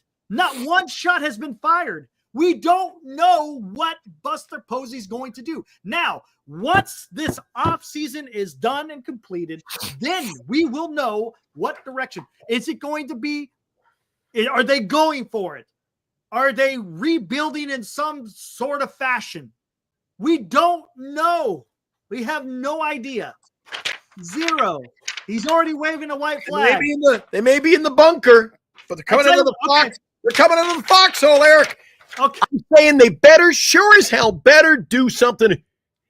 This team can't afford to just make moves, Eric. This team has got to pull some doozies to get creative and win. They might, but you're throwing the white flag. You're being France right now. Don't be France. Come on. Don't be France. I'm trying to be Switzerland. Jesus. We don't know. We don't. I'm trying to be. Come on. Trying to figure it out. I'm Switzerland. Don't. I'm not saying good. I'm not saying bad, Eric. I'm saying today, Saturday, November 23rd, we're worse than last year. You waved the white flag. Come on, don't wave the white flag. Stay positive. Look, all I'm saying is stick with me. We're gonna see this through. We're gonna have to see what Buster Posey does. He has not done anything yet. Nothing. Eric and Glenn, start selling memberships to this. I'll gift 10 to get the channel going. Woo! Oh, there you go. Man. Appreciate that, Johnny. Hey, just tell your friends, man. Hey, come on here. They could join the conversation. We love that'll be your gift to us. Yes. Go tell some friends. Tell them to show up. They'll tell two friends. Even if they're Dodger fans. We're equal opportunity, Eric. Absolutely. We can crap on them as much as our own fans, right? Architect. They'll get Kim and a mid-starter, according to Alex P. Let's not. Oh, God, I tell you what, Architect. At that point, we don't. Oh, I don't even know. I don't even know what to do. If that's it, if it's Kim, I'll tell you one thing. If it's Kim and Sugano and that's it, I'm done. Did I hear Sugano? Yep, go for it, man. I'm back. The floor is yours. Hold on. No. Let me warm up my coffee. Eric. Warm up my coffee. I got to hear this. I'll be right back. How about I take a break, Eric, and I just tell the guys about I'm going to wait for Eric to come back. While Eric steps aside and we have to look at the beautiful interim face of Farhan Zaidi, you can also look at this. Christmas is coming to Giant Sports Talk Live. Be watching Giant Sports Talk Live beginning December 10th for the 12 days of Giant Sports Talk Christmas. We will announce one qualifier each night for 12 days, and on Christmas Eve, we will draw for a grand prize of a Barry Bonds jersey and 2 tickets to attend a Giants game with Glenn and Eric. To qualify, simply be watching Giant Sports Talk Live to pick a number between 1 and 12. Then, on Christmas Eve, Santa's elves, Glenn and Eric, will randomly choose the grand prize winner. The 12 days of Giant Sports Talk Christmas, coming December 10th to Giant Sports Talk Live on Northern Lights Entertainment Broadcasting Station. Have it. Our next contest, Mike. Mike was the winner last night of the Barry Bonds jersey for the 500 Sub Club, our latest winner. So congratulations, another winner, and more prizes to be given away throughout the month of December. And I'm working on a big one with Fanatics right now. Might have a doozy to give away in the new year. But we want to focus on the chat,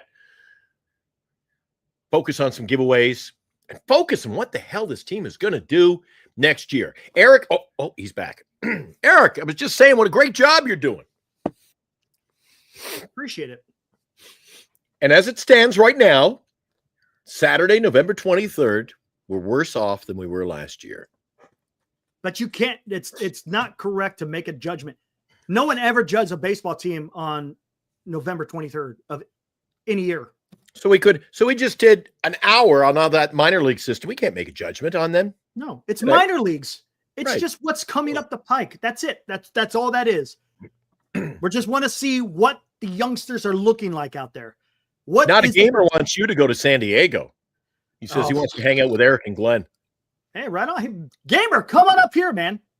Yeah, hey, wait a sec. There's 2 of us. That's a great idea. There's 2 of us. Only one of him. That'd be cool. All right, good question. Talked about it earlier. my show earlier this afternoon. Why did we resign Yaz? Why? Can you put that in a nutshell? Let's play the shell game. I don't know. Huh? I don't know. Look, if you wanted to sign him as a fourth outfielder, I'm all for it. Fourth outfielder. Woo! Yeah, I love it. If you're say you signed Juan Soto, right? You're winning the game 5-2. Right? Top of the ninth, you're at Oracle Park. Juan Soto was in right field. Now you bring in Yaz in right field. Close out the game, right? That's his point. That is where he would succeed. You have him in right field, have him out there for run prevention, and win the game. There you go. That is the role of Mike Yastrzemski. All right. Alive says, I thought we were saving on payroll. Right. So you're okay with spending $10 million on your ninth inning guy? No. Nope, never said that. I don't want to. I don't understand. Alive, unless they already have a trade that is being worked and they just didn't have enough time to. I don't know, man. I don't know. Alive Insurance. I have no idea. LD says, why are we even upset about re-signing Yaz? And you know what I'm getting? The sense from LD? Can trade Webb. It's okay to keep Yaz. I think LD has got a little bit of the fanfare syndrome. Let's keep all the guys. It makes sense. Let's keep Wilmer. No, it makes sense to hold on to Webb. I mean, honestly, it makes sense to hold on to Webb. But why would we be upset? It makes sense. Letting Yaz go. It makes sense to have Yaz again as a fourth outfielder. LD, that's not the. See, the question LD poses is, why are you upset about re-signing Yaz? I ask LD, why aren't you upset that we signed Yaz? That one I just can't figure out, Eric. It just makes no sense to me. Other than he is our right fielder, 140 games next year, and that's it. We're living and dying with Yaz and right. Because they're not paying him that money to come off the bench and play in the ninth inning for a defensive replacement, Eric, because the guy certainly can't steal. He's not coming into the game in the late innings for any other reason than defensive purposes. So what really is he? I mean, all right. Is he worth $10 million to come off for defensive purposes for one inning in the, twice a week, once a week? I don't think so. Then all this chatter today, they signed him and they signed him and guess what, Eric? They're going to trade him. Well, Eric, I call you up and I say, you want Yaz? All right. You pay 60% of that salary. Then why did I pay $10 million to try to move the salary? I don't understand. This one, I'm totally perplexed. I have no idea. Let's talk about this. Maybe it's this way. Bogser, what's up? He says that because his last name is Yastrzemski. Hall of Fame grandfather, maybe. What's up, Bogser? I haven't seen you in a while. Good to see you. Maybe because it's an arbitration. Look, whatever team traded for him would have had to pay the same amount, correct? He was going to get that amount whether he's a San Francisco Giant or whether he's a Boston Red Sox. That's how much he was going to get paid. It's arbitration. Mm-hmm. So if a team wants to trade for him, they already know what the quote unquote market value is for Yaz, correct? Right. But now you've put the eggs are in the basket, Eric. So what if you can't trade him? And that was your goal. Well, that's what we got. Well, maybe then you DFA him. I don't know. I doubt it. But when has this organization ever shown an interest in giving away money? It hasn't. Yes, they. La Stella. Not 10. Well, I'm talking $10 million. Sign the guy for $10 million, and you think you're going to get rid of him? You know how much money they ate on La Stella? They ate $11 million on La Stella. They ate money on Jorge Soler's contract when they traded him to Atlanta. All right. Oh, okay, fine. But he had been playing, right? He played along the way. Who's that? La Stella. Well, 1 year I don't think he played at all because he was always hurt. Right, but I mean, 2 broken legs or some shit. They got rid of him. We're talking. I look at this as a fresh a brand new signing, Eric. So feel free to argue with me, but I approach this as Yastrzemski, we just signed him yesterday, Eric. Hasn't played a game with us. Now what do you do with him? I guess he's our everyday right fielder. He might be. And that doesn't scare the hell out of you. Oh, yeah, I don't like it. I don't want that. I don't want him doing that, but I don't think that can't be the plan, right? Right? That can't be the plan. The plan was, look at Bonser again. They ate money on who? Tom Murphy. The plan was to give Tom Murphy lots of starts behind the plate. I didn't like that either, Eric. Yeah, I didn't like it. Even if he was healthy, I wasn't liking it. But, he got injured, and what are you going to do? Oh, my. You know what? You can't. Some people you just can't argue with, Eric. Just can't argue with it. I don't think he's some people will say he's worth more than that. He might be because of his numbers, his peripherals, if you will. Again, remember, people don't look numbers. He strikes out 26% of the time, Eric. I know. He doesn't have what everybody does. Wait. That's what everybody does. That's the problem. All right, then what does he do? Plays a somewhat decent defense. Plays an excellent defense. Yeah, I think I'd rather have Soto out there playing a worse defense and a bigger bat. I agree. That I agree with. Where did all this, people are so quick to jump on bandwagons in the Bay Area, Eric. You watch another channel, they throw out a name. And Yaz is injured. And then everybody in the chats, every platform are like, we got to sign that guy. I'm like, so if I go on today, I might be stretching a 35-year-old pitcher. They'll be on I hear there's a 35-year-old pitcher they got to sign. Eric. And there's something about, I hate this. Guys, I don't want to get wound up tonight. It's too late. Trying to keep it calm. Eric, what is with this? Eric, he's a Bay Area kid. Let's sign that guy. Is that what we're doing? Is it always going to be a friends and family plan with the San Francisco Giants? He's from the Bay Area. He grew up a couple of blocks from the stadium, so we got to sign that kid. What are you talking about? Get me some damn good ball players, Eric. I don't care if they're from Japan or Australia or they're from... Hey, they got to sell it somehow because the Giants just, they can't land the big fish. That's why. He's from just down the street. I'm from just down the street. Eric, sign me. Far out. Ugh. And I didn't even get into the pitching situation yet. I'm saving that. Congrats to Mike, winner of the Bonds jersey last night, by the way. All right. Yeah, garlic fries and splash hits. All right, Eric. Here we go. Good God. Tomoyuki Sugano, all right? You ready? Here's my take on him. Here's my take on my old pal.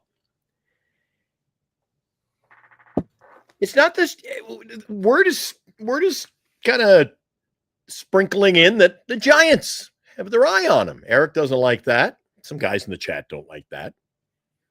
Mm-hmm. All right. This guy, maybe 35 years old, twice, Eric, he has won the equivalent of their Cy Young Award. Twice. Okay. All right. So he's going to get suitors, not just the Giants, the Angels. I think the Angels always got to poke their nose into other people's business. I don't want the Angels signing this guy. Okay. This guy, his career ERA is 3.45, Eric. Mm-hmm. How many innings do you think he averages a season? Well, you cut out there. What's up? How many? Can you hear me? Yeah, I hear you now. Okay. He's got a career 3.45 ERA. What do you think his average innings are per season? Don't know. Almost 200 innings. I'll take that. He averaged 200 innings? Career 3.45 ERA, and his average is 188 innings per season. Okay, so 188 average. Okay. He was down last year, but he's had innings. He's had seasons with more. Okay. Last year, posted a 167 ERA with the Yomiuri Giants. He's a two-time MVP of the league, Eric. A pitcher, and he's twice the MVP of the league he played in. He's got 1,585 strikeouts. Career record 136 and 74. Why do you want to poo-poo on signing this guy when it's only age? Is the Yomiuri Giants in the National or American League? Japanese league. I am not prejudiced. Fair enough. I go and I get the best player available, Eric. Okay. I get the best. The stats speak for themselves. What about, do you take in consideration the level of talent in that league? Oh, yes. That's why I thought, if the guy was like a 3 ERA, 4 ERA, oh, geez, maybe that's a 6. When you've got a 167 ERA, okay, that'll translate to Major League Baseball.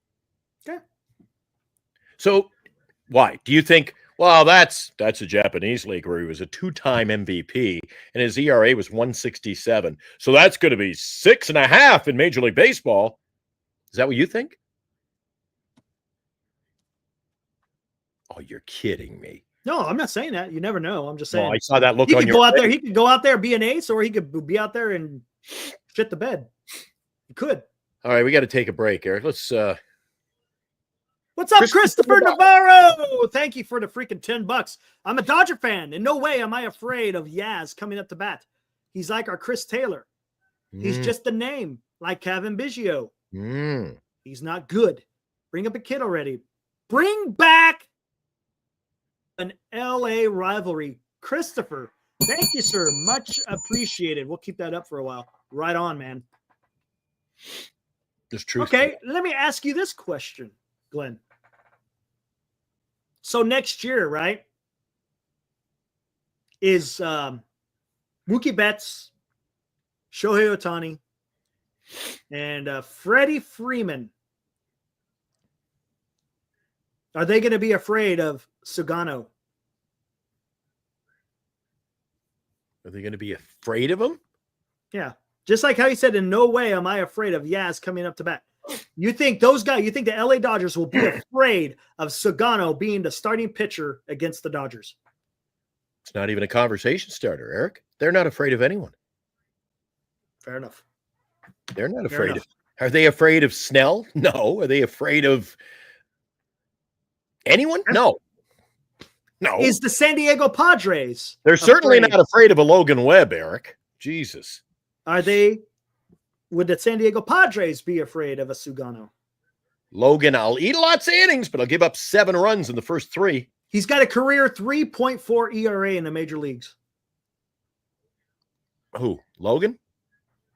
Yeah. When he's hot, he's hot. And when he's not, yeah, it's true. And I'm not making this up. This is strictly, I buy tickets. I go to the games at home, Eric. I go to Orchard Park. I see him more often. I see him actually. I'm not going out on a limb by saying that probably, arguably, I see more Giants games in a single season than anyone that comes on this channel. And I know what I see. Fair enough. And if I had my crystal ball here, I see a Sugano. Ooh, hold on. And somebody asked, oh my God, when we compete in 2 or 3 years, are we going to compete with a 38-year-old? No, Eric. No.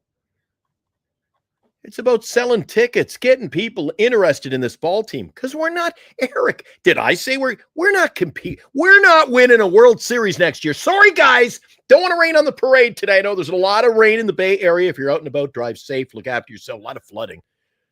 Don't want to rain on the parade. There will be no parade next year, Eric. There's no parade. This is a team that Might play 500 ball. Might. But there's no parade. Take a look. So what does it hurt to sign a player to give guys like me who buy tickets something to cheer for? Interest. Because I sure as hell am not buying tickets, Eric, to see Mike Yastrzemski play and run around right field, the big defensive player that he is. I ain't buying. I'm going to the WNBA. Okay. I'm going to watch Caitlin Clark and Aaliyah Boston and Asia Wilson. Let's take a look at Logan Webb. When he is home, had a 2.8 ERA with 7 And remember, one more comment, Eric. One more. Very important comment. Yep. It is not just about winning. It's not just about winning, Eric. If you own the ball club, it's also about selling tickets. Okay. You're providing people entertainment. Watching Mike Yastrzemski, I am not entertained. Fair enough. End of discussion. Fair enough. All right, here we go. Logan Webb, when he was home, was 7-5. Had a 2.8 ERA. 101 innings pitched. 79 strikeouts. A whip of 1.0. Pretty good. On the road, not too good. 6-5. Had a 4 ERA. With a 1.4 whip. He plays much better at home than he does away. Again, because Oracle Park helps that. It's not so bad, though. He did pretty damn good playing at home. Not so much when he's away. Still a decent player. He's still a decent pitcher. Again, that's Logan Webb. Whether or not he's going to be traded, we'll find out. All right, here we go. Let's take a look at MLB trade rumors. Brooks says, oh my God, WNBA, we've reached the bottom of the crater. Well, guess what? Every night next summer, there's going to be close to 19,000. Boom. Boom. Just like that, Eric. Like that? Already can predict. Next summer, every night, 19,000 minimum. Descend on the Chase Center. How many seats are going to be empty at Oracle Park when the Valkyrie are playing at home? The team that sold out their season in less than a day with no players on the team. The interest is already there. There's an excitement, a buzz. People are, Eric, you walk around the Bay Area, see a lot of Valkyrie shirts. There's a buzz. I go to the games. I'm telling you guys, I've been to the, can you tell on television, Eric, out of curiosity? You're watching a Monday or Tuesday night game when I'm over at Oracle. Do you actually realize how few people are at the game on a cool night? You can see it in the beginning of the games. You could see it's a little bit light, but they also only show the second deck and below. They really don't show the upper deck as well. Oh God, the upper deck on a Monday and Tuesday? Yeah, it's pretty. I can have a section to myself. You know where we sat, Eric, for the game when we went? Mm-hmm. There would be Bernice and I sitting there. Maybe another young couple make it out in the top row. That's it, Eric. So, again, if I'm the owners of the Giants, I'm looking. Well, they're probably not. That's the arrogance of the team, Eric. The arrogance of this organization. They should be looking over their shoulder and concerned about selling tickets, Eric. It's competition, man. Right? Let's take a look at this. Competition, somebody's taking money out of your pocket, buddy. Here we go. While Sugano would obviously be a rookie in terms of MLB experience, he does bring more overall seasoning than most of San Francisco's in-house rotation candidates. If the Giants chose to accommodate Sugano by adopting a 6-man rotation to emulate the Japanese standard of pitchers, starting once per week, such as an arrangement might also help manage the innings of younger pitchers, though Webb and Ray might prefer a more traditional 5-man schedule. Due mostly to his age, Major League trade rumors projected Sugano for a 1-year, $12 million contract this winter, though a 2-year pact certainly seems feasible. Such a relatively inexpensive deal might be of particular interest to the Giants team that is reportedly planning to reduce spending after going over the luxury tax threshold in 2024. Roster Resource projects San Francisco's 2025 payroll is just under 155 at the moment with a tax number of 182. Again, this is much higher now because of yesterday's signings of your arbitration-eligible players.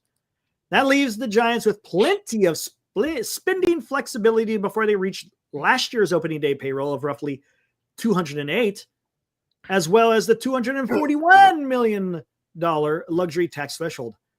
Since the Giants have been linked to such hitters as Willie Adames, Ha-Seong Kim, and even Juan Soto this offseason, it would be that Posey is planning to make a bigger splash to address the club's greater need of hitting and then spend more modestly on pitching help. Is that what Ha-Seong Kim has become in the write-ups? A hitter. Whatever. No. This isn't the first time the Giants have been linked to Sugano, as they were one of the several major league clubs interested in the services. Here we go. Murray Giants posted him during the 2020 and 2020 offseason.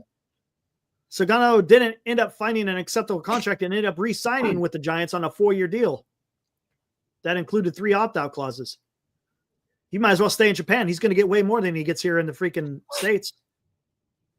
Sugano chose not to trigger any of those opt-outs, instead finished out his contract's full 4-year term. Yeah, he took the money. And now... You know what? Now, because the major leagues ain't going to pay him what he's getting paid. There's no posting fee. They're going to be able to put that money into his contract. No posting fee now. So, anyway. All right. I don't know. I don't like Hope. I've said that.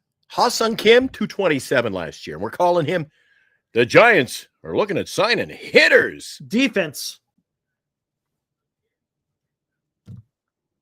All right. So we'll give up less runs next year. We're going to improve in that department. We're going to score less runs. Jesus. I see the writing on the wall. Saturday, November 23rd, with what we are working with. Oh, I got the paperwork, Eric. With what I'm looking at right now, we're not as good next year as we were last year. And last year, we're looking at a very good team. Can that change? Yes, I agree with Eric. That can change. But as of it's today, going to change. It's going to change. Oh, it could change. All right. Let's bring in Ha-Seong Kim. Let's see what's going to happen. Jung-Hoo Lee, I said he's going to bat 326 next year. That's my long shot at pick. I'm hoping. I'm 326. Let's go, baby. But is that going to win you 15 more games? No. Yeah. Not going to. Eric. Ricky Anders didn't seal you 120 bags, Eric. He's still finishing last place playing for the A's. Come on.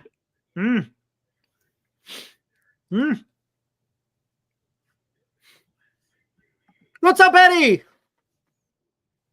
Did we sign anyone? Nothing of note. Nothing yet, man. Let's see what happens in about a week or two. About 2 weeks, we'll find out something. Now, Alive Insurance didn't go out on a limb, Eric, but he called it like it is. Too many Ks, can't hit with runners in scoring position. True. That's 100%. There you have it. 100%. There you have it. That's why you got to go out there and get some professional hitters. Why do you think I'm grasping at straws with Jung-Hoo Lee? You don't think he could bat over 300? You don't think Jung-Hoo Lee could win a batting title in this league? You never know. It might be possible. It's possible. The way it's been watered down, yeah, it's possible. When he's a star and he bats 236, seriously. Where is the batting average these days? It's not out of the realm of possibility, man. Yeah, we had no situational hitting. No, we did not. Every day we were coming on here in the post game talking about hits with runners in scoring position. Kim is the next Conforto. Conforto gets hurt. Kim is hurt. So, hey. Right. Maybe he's already there. Chapman has one season with only 80 or more than 80 RBIs. Only one season with more than 80 RBIs. Yeah. Some guys, their name gets elevated, Eric. He's got the glove. He's a Gold Glove Award winner. He's the big defensive third baseman, right? He's a vacuum cleaner over there. Yes, he had is. A little more errors this year, though, didn't he? He did. Father Time creeping up on him? But he also got a lot more chances, too. I don't know where his chances were. You got to look at that, too. How many more plays did he make at third than, say, other positions? So that could be a possibility. You know what it is. You get more volume, of course. Where is it in the percentage-wise? Right on, Joshua. He says situational hitting. We just didn't have any hitting. That's right. I agree. It was tough, man. I agree. Boy, it was a rough April and May last year. I'll tell you that. Tuning in every night. Yaz was striking out 3 to 4 at bats early last year. It was bad. Early in the seasons was rough. And when you got a guy who's going 2 months of the season batting 180, do you know what kind of numbers you got to put up the rest of the year, Eric, to bring it back up to respectability? Mm-hmm. Dude, you are. And they go, and I hate that, Eric, when you tune into a Giants broadcast or any team for that matter, no matter what ball club you're watching. I love ball. I can watch any two teams. I'll throw on the game and they're like, Eric, he gets off to a slow start, but man, he's a great hitter. Then why is he batting 180 after 65 games? He's a great hitter. That's like any of you guys ever watch Moneyball? That guy's a great hitter. Then why, if he's such a good hitter, why is he not hitting good? Good point. That's the question, right? All the scouts huddled around the boardroom. Eric, he's a great hitter. And then you look at the stats and go, he's a great hitter, but he doesn't hit great. So, anyway. Wait until Soler starts hitting. Yeah, how many times do we hear that? Holy crap, man. When he started hitting is when they wind up trading him. Melvin said that a lot last year on the radio. If you listen to the pregame shows in KMBR like I did. Eric, John Miller would say, oh, it's a slow start. Well, give him another 45 games. Geez, he was saying that in June, Eric. Like, how long do you keep saying that before it loses its credibility? Mm-hmm.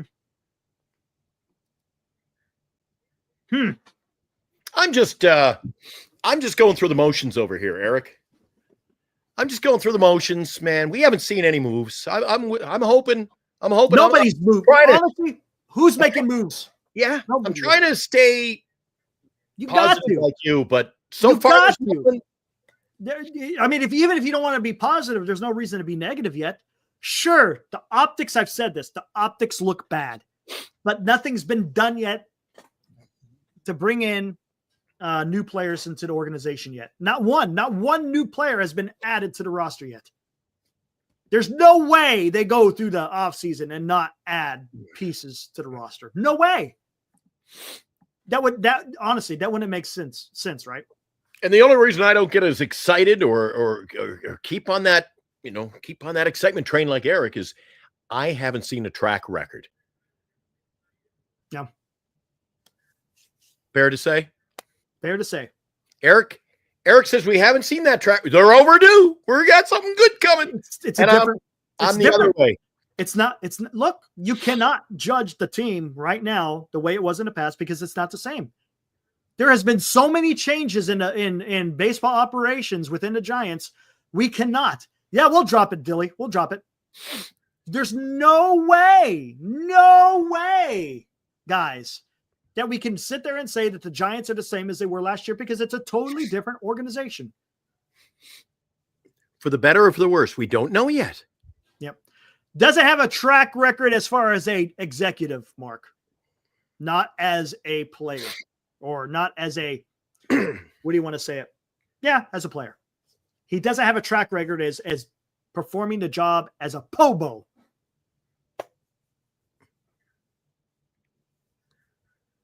I'm getting tired of waiting 6 years later, Eric. Well, we have to. This is the time of year everyone waits. Look, we can't, nothing's going to get, now. Hey, it doesn't happen. This is not the time of the year. It's always winter meetings or beyond. Always. You know the good news though? Bernice and I don't have skin in the game this year. It don't really matter. I haven't bought season tickets. I don't care. I wouldn't be surprised. I got no money on the line, man. Oh, gotcha, Mark. I'm surprised. I wouldn't be surprised if there's a lot of people who haven't bought season tickets, to be honest with you. Alive says signing Yaz is not a good start. Okay, Alive, this is what I said yesterday, talking about the optics, the way things look, right? You got the extension with Chapman. Granted, there's a lot of people that liked the extension. There's quite a few people who don't like the extension. 6 years, $150 million, no trade clause. I didn't like it, right? I did not like it. But if it meant that it was going to lead to something bigger, I was good with it. Because look, is Chapman a good player? He's a good player. Is he great? No, he's not great, but he's a good player. Then they hired Zach Manasian, if I'm saying that correctly.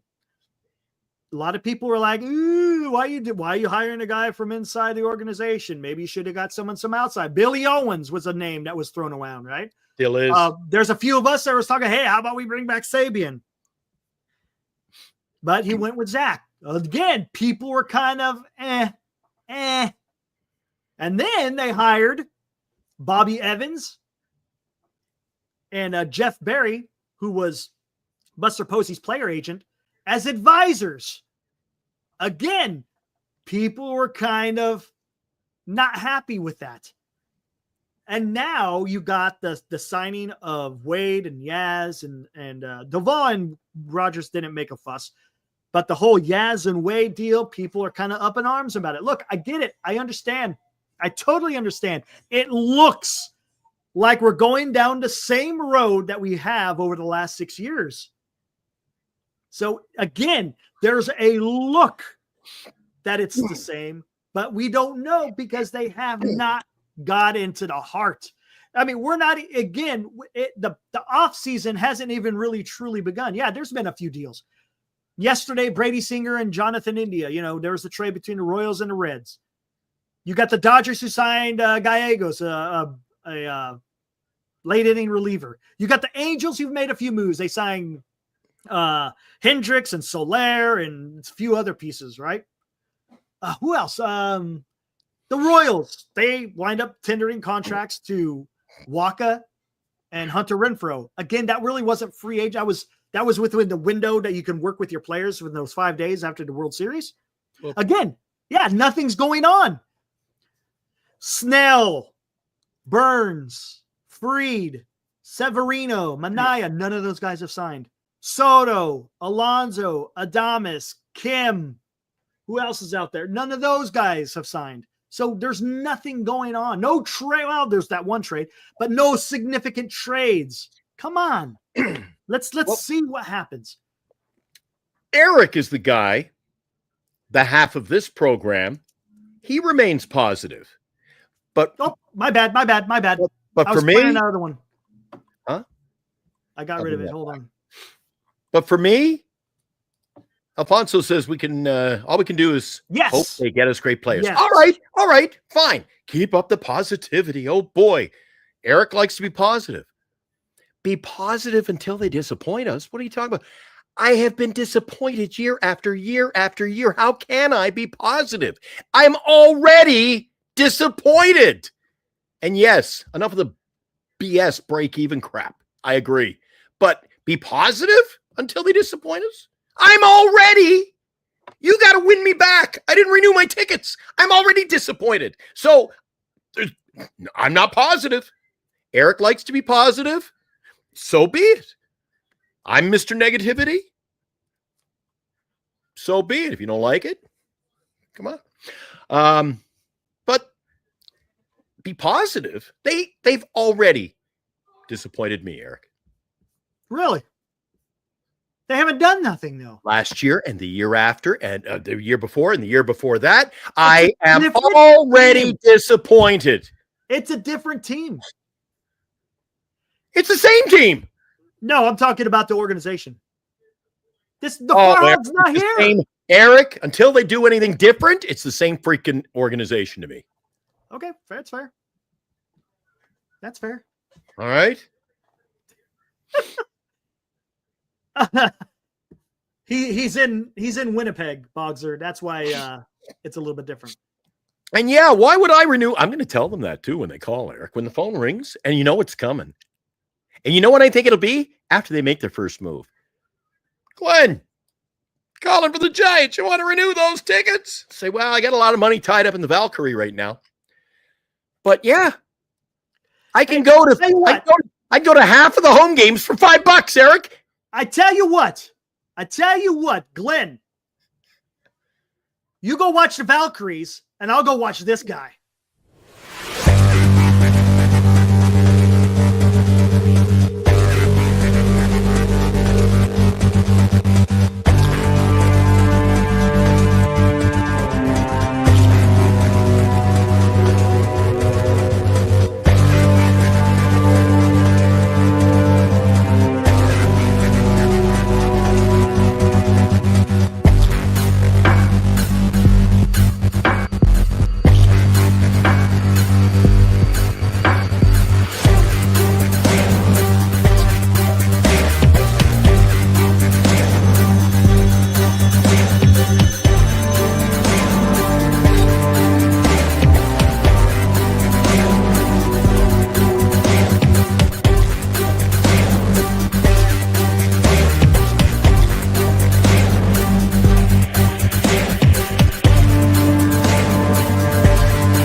Yeah, isn't it, Daniel?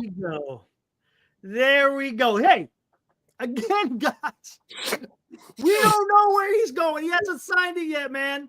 He hasn't signed yet. Money bags, Eric. I'm going to see this guy. I could only get you to one Giants game last year. You're going to be flying over to New York every weekend. Come on, man. No, I'm going to be going to San Francisco. While you're over there in freaking the Chase Center, I'm going to be over there in Oracle Park watching freaking Juan Soto freaking hit the ball over the park. Free Pepsis at the Chase Center for me. Enjoy the free Pepsi. That won me over. I'd rather go to the WNBA than the Giants, man. Oh, man. I love it. I love the WNBA. We'll see. Look, we'll stay positive until they say where he signs, right? That's all we can do. We're just fans, man. That's all we are. We're just fans.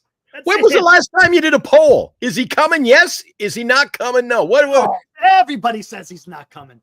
Oh, I'm seeing some tonight in here. He's coming. He's probably not, but I'm doing my part. Look, I said that. I'm a fan. I wouldn't love to see him in the orange and black, but I'm not oblivious to the fact that he probably isn't. But we don't know, man. We don't know. A Greg Johnson bobblehead. We need an Eric bobblehead. We need an Eric bobblehead. You can order those homemade. You can order custom ball. I got to get an Eric Roma bobblehead. Bring him on the show. Eric, is Soto coming? Yep, there you go. Here we go. What a smart guy talking about 35-year-old pitchers. And you know what's interesting?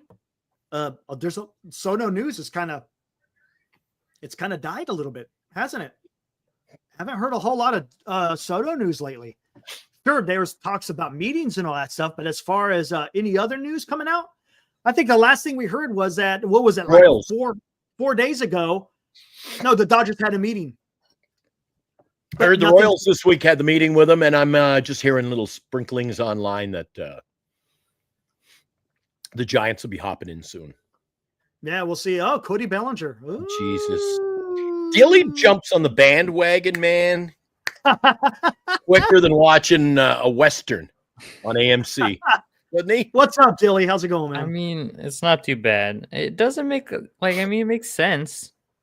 It would make a Yeah. lot of sense. Yeah. It would make more sense than like trading for Naylor, if you think about it, because it's low commitment to get Bellinger, because he has an opt out after the next 2 years, and that would give them flexibility to be like, it'd be up to Bellinger. But if Bellinger didn't want to, when you could have got Bellinger for about $6 million a year, why'd you do it? It's okay to spend $28 million on him. Believe me when I say that I was one of the earlier people to be like, oh, Bellinger's not on the Dodgers anymore. They dumped him. We absolutely need to pick him up. And it didn't happen. But I wanted him. I wanted him bad. And then he went and raised his stock with the Cubs, obviously. But I think it would be a great acquisition, actually, because you could use him. Like I said, it's lower commitment because of his opt-outs. And that allows you to have like a stopgap at first for Eldridge. I'm with Heckma. Oh, he's tired of it. Not interested. I'd rather do. I want to get some guys who are going to be with the team for a while. You know, I'm tired of the just, hey, we'll give you 3 years and opt out every damn year. Bellinger didn't come here when he was somewhat cheap. Now we're going to quadruple his salary per year. I said, you know what? Go sign somewhere else. Well, it would be for a trade. So you would it'd be a trade for 1 year, but if you could get an extend, would you extend him? I wouldn't be opposed to it because he has the first base and outfield capability. True. And I honestly think that he bats better when he's a first baseman. But after 1 year, we don't need either position, right? Well, after 1 year, we definitely don't need first. Or if all things go according to plan. Yep. We'll have somebody better than Bellinger. He's elite in the outfield defensively. He's good. So I don't think it would be a bad idea. Like I said, if you use him as a stopgap this year, I think that makes a lot of sense because it solves your first base problems this year, gives you a power bat potentially. And I think, like I said, he bats better when he's at first than when he plays in the outfield. In 23, when he had that prove it deal with the Cubs, I'm pretty sure he played more first base than outfield. I think if they were going to get Bellinger, no, he's not a free agent. No, they'd have to trade. But every single year. If they wanted Bellinger, guys, don't you think that would have been addressed 10 days ago? And you would have said, then we're not spending $10 million on Yaz. Nope. I don't think so. Do you think we should get Bellinger and Yaz? And we've got Wilmer and Lamont at first. And you're playing you guys seem to be playing we hope we can just dump a lot of our players. No, you could put Bellinger on first base. I was going to say, goodbye Wade. Get rid of Wade, get rid of Wilmer, and you have Bellinger at first base. That brings me to my second point of this team. If you pick up Bellinger via trade, whatever that looks like, I don't know what you would have to give up for him. But let's assume that he replaces Wade. You can now dump Wade. I think you package Wade and whoever else in another trade to the Astros, who have a question mark at first base. What did they just sign, Eric, yesterday? What was the deal for? What was the re-signing, one-upping on Wade? How much? I'm not sure. Honestly, I think it's like $4 million or something like that. So if I'm Posey and the Giants, so I'm like, we're not going to compete next year. We're not winning worlds. I am not getting rid of Wade after signing him to 4 and going out and getting a guy we got to pay 28. Well, you wouldn't pay 28. They would eat some of that contract, and you would trade away some players for it. It wouldn't be straight up, I don't think. I don't think, and I have to agree with the senior. I don't think Wade has any value in trading at all. As a first baseman, he's got no power. Sure, he has a decent average and he's got an outstanding on base. His defense is okay, but I don't know. I don't know if anyone maybe as a bench player, maybe. If you put Wade and Duvall in a trade to the Astros for Valdez, do you think that gets done? No. With who? Valdez. Wade and who? Wade and Duvall. I don't think so. Because Valdez is a free agent in 2026. Yeah, I know. So, I don't think. I don't mean to burst a bubble here, guys. But no one is trading. No one is trading for Lamont Wade Jr. Sorry. It would have to be more than that. Yeah, Nobody. it would be. I don't know, because Duvall has so much control, and the Astros could use the He bullpen does. help. And Wade kind of you can. But don't the Astros also need some starting pitching too, though? So it kind of get strong in one area, but then you weaken yourself in another. I don't know if they would do that. I don't know. You might not be wrong, Christopher. I could be wrong myself. Wade could be the first baseman for a team like the White Sox or the A's. That's about it. And I don't even know about the A's. Lamont Wade Jr. No, I don't. Eric, I don't. Yeah, I'm not seeing the Wade. That Wade one, I thought they could have just said nah. Let somebody else sign him. That one I don't understand, to be honest with you. If they didn't sign him, then maybe you might be able to win me over. And then it's just that much on a Bellinger. But you just want to, you're giving Wade the money. I don't know. Again, it begs the question, what is the direction of this team, Eric? Let's just bring everybody back and we'll worry about trading them or try to figure out who we bring in. I don't get it, Eric. Mm-hmm. There's just, pieces aren't moving around the chessboard here. It's just the same. We got the same These are just arbitration. That's all it is. Mm-hmm. That's it. Arbitration. I don't know. I liked the Bellinger idea because it a lot of the aspects kind of made sense because it allows you to make a trade so you're not like sacrificing draft picks and all that kind of stuff, signing free agents. And he fits the profile of what we kind of need in the short term of someone who plays first and can fill in the outfield, like considering injuries and stuff like that. And he's low commitment because of the opt-outs. So I don't know. And he's young too. He's got a hefty contract. So yeah. All right, Dilly, what do you think of last night? What do you think of last night when we were in here talking about the buzz of the day was Yaz. What do you think of them signing Yaz and giving him $10 million? Yeah, we already talked about that. Yaz is fine. And that's whatever. Wade is less fine. I don't know, because there's a lot of teams out there. And honestly, I felt better about trading Wade away before the arbitration thing was all over. Because if someone like Connor Joe gets dumped by the Pirates, he did.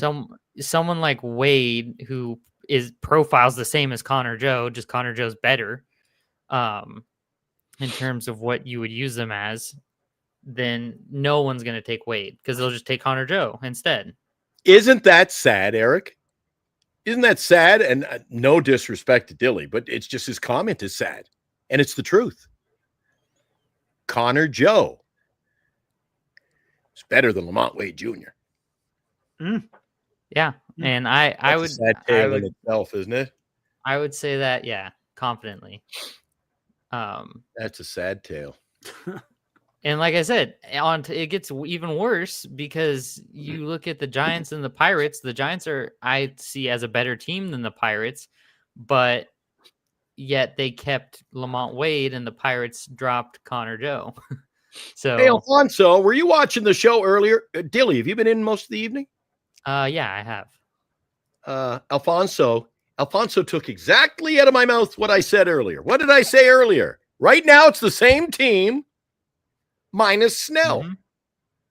So technically, we're not as good as last year. And last year, we couldn't play 500 baseball. Yeah, on paper, that is not, you're very correct. On paper, we are most certainly technically not a better team than we were last year because we did lose Snell. We also did lose Conforto, which I know Conforto is nothing like to cry about, but he was a contributor to our offense there for a minute, being streaky and all that kind of stuff. So we did objectively lose out between last year and now.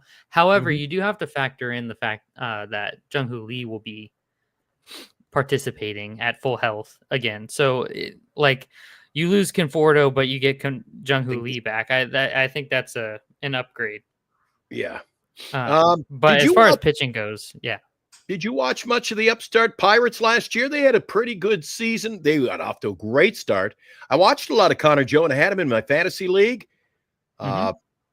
Mark says Connor Joe is way better than Wade, but then Greg says you're tripping. Lamont Wade's better than Connor. I don't think it's not even they don't match up. Connor is so much better than Lamont Wade Jr. Connor Joe can steal bases. He was hitting for average. I don't know what it finished off last year, but that guy was dandy in my fantasy league. Well, last year, and if anybody wants to trade for a Lamont Wade if I end up with a Lamont Wade in my fantasy league, give me a call. You can have him. So he says Connor batted 228. He did, in fact, bat 228. Connor Joe all over. So we're having the debate now. As always, if you want a good debate, talk to Greg. He says we're tripping. Connor Joe isn't the player Lamont Wade Jr. is. He's got more pop. That's about it, right? And that's arguable, to be honest. Yeah, to be honest with you. He's when he played for Colorado, he in 2021 and 2022 he hit 8 and 7 home runs, and then 2023 he hit 11, which was a career high. Hey, Marcus. Can I bring this in? Marcus says, I feel bad for you guys. I'm in the Dodger Nation chat, and you guys have to argue over mid-level players. I hope you guys get better because it's good for the rivalry. Thank you, Marcus. Yeah. We're arguing over the Connor Joes of the world on this channel and the Lamont Wades. That's what we have belittled ourselves. Man, to. Come on. We talked an hour yesterday on a 35-year-old freaking pitcher.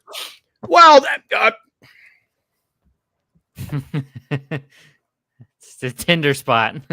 I mean, come on. If I the did Giants think it are was that funny. bad, then why are we talking about Sugano? I really did think it was funny that earlier today, whenever I saw that tweet about the Giants being interested in signing him, I saw it again. I was like, here we go again. Was like, oh man, it cracked me up because I just immediately go back to Glenn and him buying a jersey with Sugano on the back of it.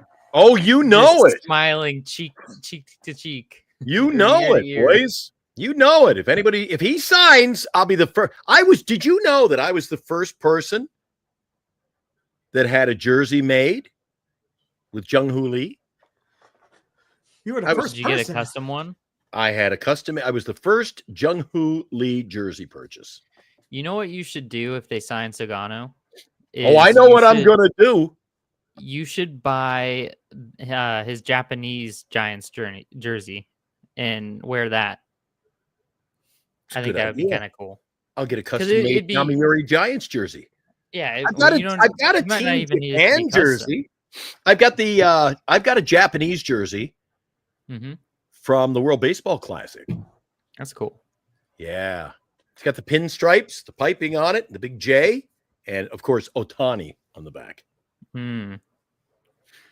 Yeah. No, you should get his Japanese Giants jersey. I think that would be cool because it would be different from everyone else's. If whatever I say, everyone else's, it'd be different.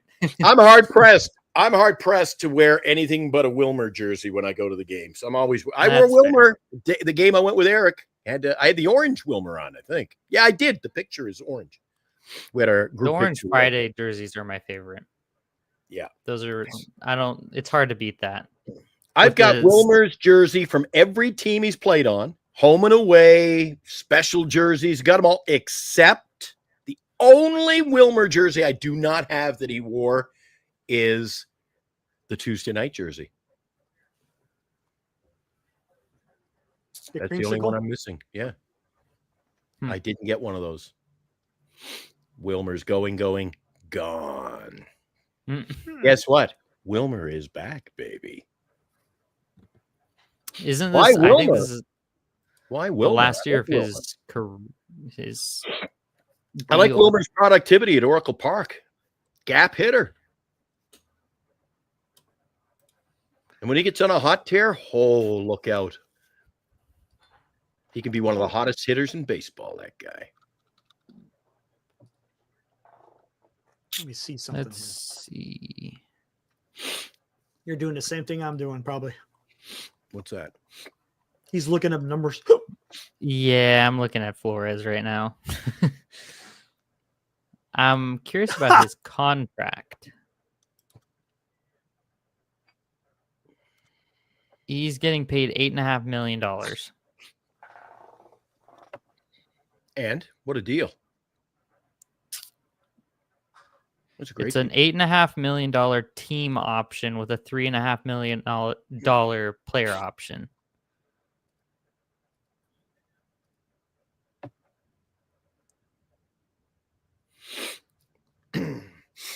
So we got head-to-head players there. Head to head, man. Connor Joe's on the left. Lamont Wade is on the right. Who would you take? 6 WAR. Names are almost the same. Plate appearances a little bit more on the right. Hits a little bit more on the right. Home runs a little bit more on the right. RBIs significant. Stolen bases. Batting average almost the same. On base much better on the left. Slugging. Got. I'll take the left, Eric. Solely, you've got another. I think the left is. You've got another 2,000 at bats there, or not 200 at bats there. So the guy on the left. I'm taking the left. And the stolen bases. That's Wade. Taking a left. All right, let's do it. You take the guy on the left. Yeah, all right, we got it on record, ladies Wade. and gentlemen. Glenn has chosen Lamont Wade Jr. over Wilmer Flores. Came straight out of the guy's mouth. I choose the guy on the left. I chose the guy on the left. Absolutely. Oh, man. Again, that's over the last 3. Oh, wait a second. That's over the last 3 seasons? Yes. Oh, I'm taking the guy on the right there. Okay. Keep in mind the fact that Lamont Wade you still picked Lamont Wade, and the last 2 of the last 3 seasons were career highs for Wilmer Flores. Oh, that was great. That was great. Hey, I'm not altering the numbers. I'm just pulling them up as they are. Abraham, I guarantee you, my friend, they can pull the wool over my eyes, but if they do the Pepsi challenge, you'll know it. See that on TV back in the 70s and 80s? Yeah. I know my Pepsis because when there's a Coke in the fridge. That's pretty damn. Yeah, I could tell the difference between a Pepsi and a Coke. And I told you in Mexico, Pepsi doesn't come with sugar. So I had to drink sugar-free. I think that's against the Geneva Conventions, if I'm not mistaken. I think it is. It was against my convention. Ugh. I knew there was something off about it. Bernice is like, you realize. She goes, you're a little calmer than usual. I go, oh, it must be the vacation. She goes, no, there's no sugar in the Pepsis. I'm like, I knew something was different this week. Mike is asking, have I seen that kid pitch for the USA? His last name? No, I have not. Never heard of him, to be honest. Never heard of him, Mike. Easy, Val. Now I go to bat for Val, and then Val comes in with Wilmer's trash. I mean, he's not great. I don't want to say he's trash, but he's not good. Do Wilmer and Connor Joe. Yeah, we can do that. It's not fair to put up Wilmer over 3 years, Eric, against anyone. Why? What did Wilmer do last year? He was hurt, man. He had surgery. So to even include last year is a detriment to the statistical analysis. That's fair. Isn't that fair? That's fair. Hold on. Let's try something then. Let's try something. If a guy goes 2 for 12 to start the season, then gets hurt, he's like, well, Glenn, he only batted 050. Well, wait a second. Hold on. That really only hurts the counting stats, though. That doesn't hurt like average and stuff like that. Come on. It's extrapolated over those 3 years. Come on, Hiroku. Like that, there's having fun and then being silly. Let's compare Brandon Belt and Wilmer Flores, Eric. Come on. What the hell just happened?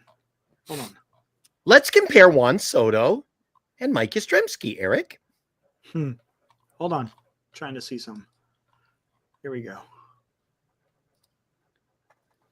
Are the winter meetings the first week of December? Or I think December 8th is when it starts, I believe. Okay, Second week. Second week. All right. Let's see something here. So, Dilly, Yeah.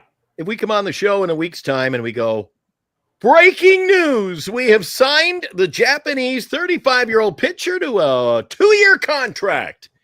Are you going to go, oh, crap? Are you going to go, oh, yeah, maybe Glenn's on to something? No, I won't be disappointed. I think I'll be more indifferent. I'll just, because it'll be more like Dilly's a friend of the show. See, he doesn't kick a guy in the nuts when he's down. Right? I'll be curious. That's what I'm going to be. I'm going to be cautiously optimistic. That's what I am. I'm curious. It gives me something to look forward to, to tune in for, to cheer for, to try to analyze. Because when it's the same old, I've already been there and done that. And that's why I don't have tickets. I already bought tickets to watch that product.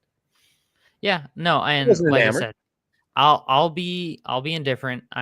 I'll be curious as to what goes on with that. It's the same type of feeling that I have with Hassan Kim's brother, signing him, like that kind of an idea. If they sign someone like that, I'd be like, I have no idea how that's going to work out, but I'll be curious to find out. It's like, I don't know. Hecklo says he's not moving the needle anyway, so well.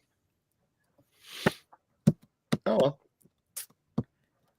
I think that would be a smarter move if you wanted, because we need a pitcher, obviously. If you signed him and then really spent the extra money that you would have allocated to getting a top tier pitcher on a bat or a couple bats or something like that, then I'd be okay with that. Nice call, Dilly. I want to see something. Take the risk on the pitcher with those numbers. Yeah, lock down the bat. Big bat. And you know what? I don't hate that. I don't hate that at all. All right, riddle me this. We'll throw our two guys out there. If the winter meeting, if it's Christmas Eve, we're doing our little show, looking back at yesterday and looking forward to tomorrow. And I say, well, so far all we've done is we've signed the 35-year-old pitcher and we signed Bellinger. What are you thinking then? You know, I don't independently, I don't hate either of those moves. I think that's fine. As a whole, as like that's what our off season was, that's tough. That's kind of tough. It is. I'm not gonna lie. So you would need like one extra something going on there. Ooh. And you still haven't, if you signed both of those guys, or if you picked up both of those guys, you're not giving up any draft picks. So you could still go out and get like a free agent who's tied down with the qualifying offer. I think when you're the San Francisco Giants and you have relegated yourself to the level that we're at, taking a flyer on a pitcher who's 15-3 is not that bad a risk. Yeah, and it comes down to the try to get some excitement around the team, sell some tickets. Why not? Yeah, and like I said, I look forward to you flaunting your jersey that you're gonna get. Ooh, I'll be doing it, baby. I look forward to it. I hope it works out for you. Well, we'll see. Bernice won't let me buy any more jerseys at the moment. There's going to be a new stud in town. There's a new rule in my house. If I want to buy a jersey, I've got to get rid of 2. Oh, I can't do that. I'm not messing with that right now. That's a tough go. That's a hard ratio. Yeah. I'm going to get rid of my Brandon Crawfords. I've got a bunch of Brandon Crawfords. I might move those. You know the one jersey I don't own? Logan Webb. Okay. I should have expected. You got to get yourself a Logan Webb. The guy's good, man. He came up with the organization. Homegrown. He's a good pitcher. Not gonna say he's great, but he's a good pitcher. He's not a very nice guy, I'll tell you that. Oh, that's right. You're biased. I forgot about that. I told you, all the little kids were at the hotel at midnight. Nobody around but Webb, me, Bernice, and about 3 little boys. Can we have your autograph? Nope. I'm looking at Bernice like, what? We don't know the situation. Maybe he was dealing with something. We don't know. You can't judge him in that one small instance, right? You can't. Yeah, well, I can because I asked for his autograph. I said, I'm a little tougher. I'll ask him for the autograph. He said, no, but get me at the ballpark tomorrow. I'll sign for you tomorrow. I'm like, well, fuck, you're right here now. So I go the next day to the ballpark. Guess what? He's walking toward the bullpen. Woo! He avoided me at all costs. He would not sign. So you know what? Don't lie to me. You know what? I don't have time for him. We don't know. We don't know. I mean, come on. That's the only way I can get his autograph is to go over and pay my $89 at Lefties, which I might have to do because Lefties is a proud sponsor of the show. Speaking of Lefties, Duxwell Printing, GenesisGoldIRA.com, Signatures for Soldiers. See, Signatures for Soldiers. Anybody who signs for that, great ball players. Great ball players. They're good guys because it's all for charity. And BetterCreditCards.com, the signature advertiser here on our show. Did you know that, Dilly? BetterCreditCards.com. Our feature. I did. See? I keep telling them, pays to advertise on Giants Sports Talk Live. Mm-hmm. All right, got that out of the way. Are we wrapping it up soon? Because if you guys want, let's get out of here, man. I'm ready. I'm ready to go. Again, thanks for showing up, man. Appreciate your input. Talking some baseball, man. Twas Thanks, fun. Billy. Right on. Let's see what happens. Happens. Take it easy, man. For sure. Thanks, buddy. All right, there. I like what I like when Dilly comes on at the end of the show. Wrap up. I like it, man. I like to hear different perspectives of what people are thinking out there. It's freaking awesome, man. I'd like to see some more of the guys. We put up the link. Yeah, absolutely. Guys pop in. We put the link out there. Hey, anyone wants to show up, come on in, man. Like to hear what you guys have to say. Look at this. Is that true? So Skaters gets a lot of autographs. So he and I this is a topic for he and I. Skater says, Brandon Belt, I don't sign pictures of me holding a bat. Well, you know what? Just bite me. Logan got caught in a web of lies. Nice. Yes, he did. That's fantastic. Hey, that's fantastic. Hey, Skaters. So Skaters is always over at Oracle Park looking for SIGs. Not like Kim, who's looking for SIGs of a different nature. Skater, who would you say is the biggest FU guy you've wanted an autograph from? Visitor and San Francisco Giant. Can I ask you that? Again, hate putting guys on the spot, but if you I've heard my uncle, his brother used to do a lot of baseball memorabilia stuff, right? He'd go to all these card shows and, sell his stuff and get some autographs. And you know who he said was the biggest asshole ever? Have a good one, Val. See you, Val. Night. Take a guess who was the biggest asshole. Now, we're talking about the 1980s. Who do you think would have been the biggest asshole?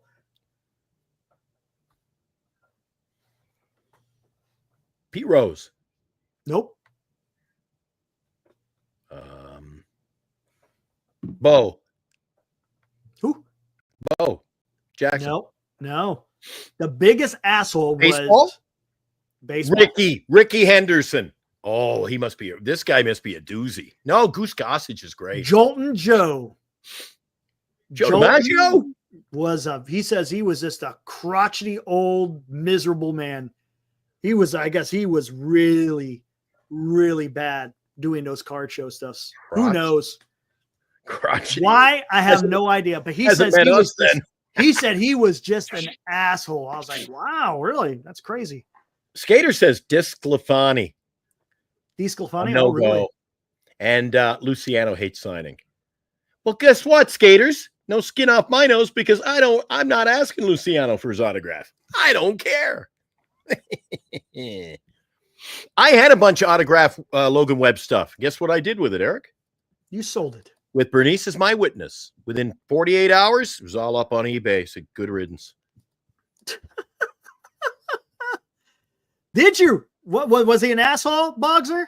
He might have been different at a Christmas party, but at card shows, that's what I've heard.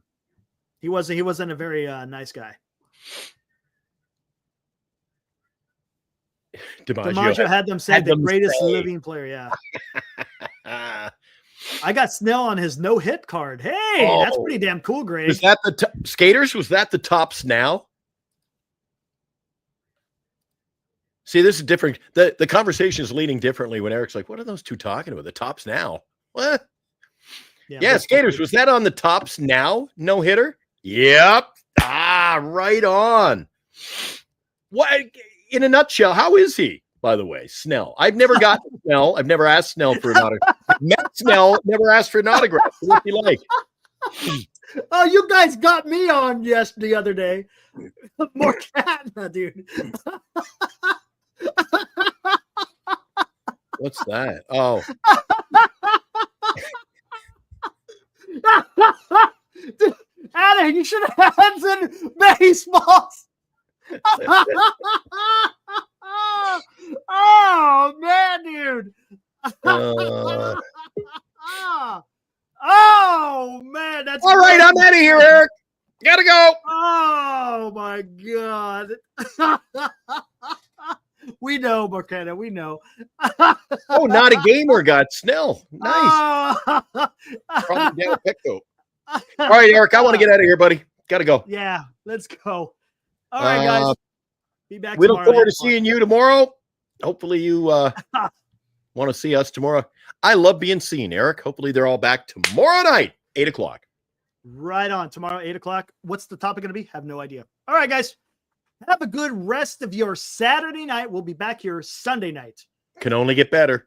Come join the conversation, guys. It's fun. All right. See you guys. Woo!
You've been watching Giant Sports Talk Live with Eric and Glenn, a Northern Lights Entertainment Broadcasting production.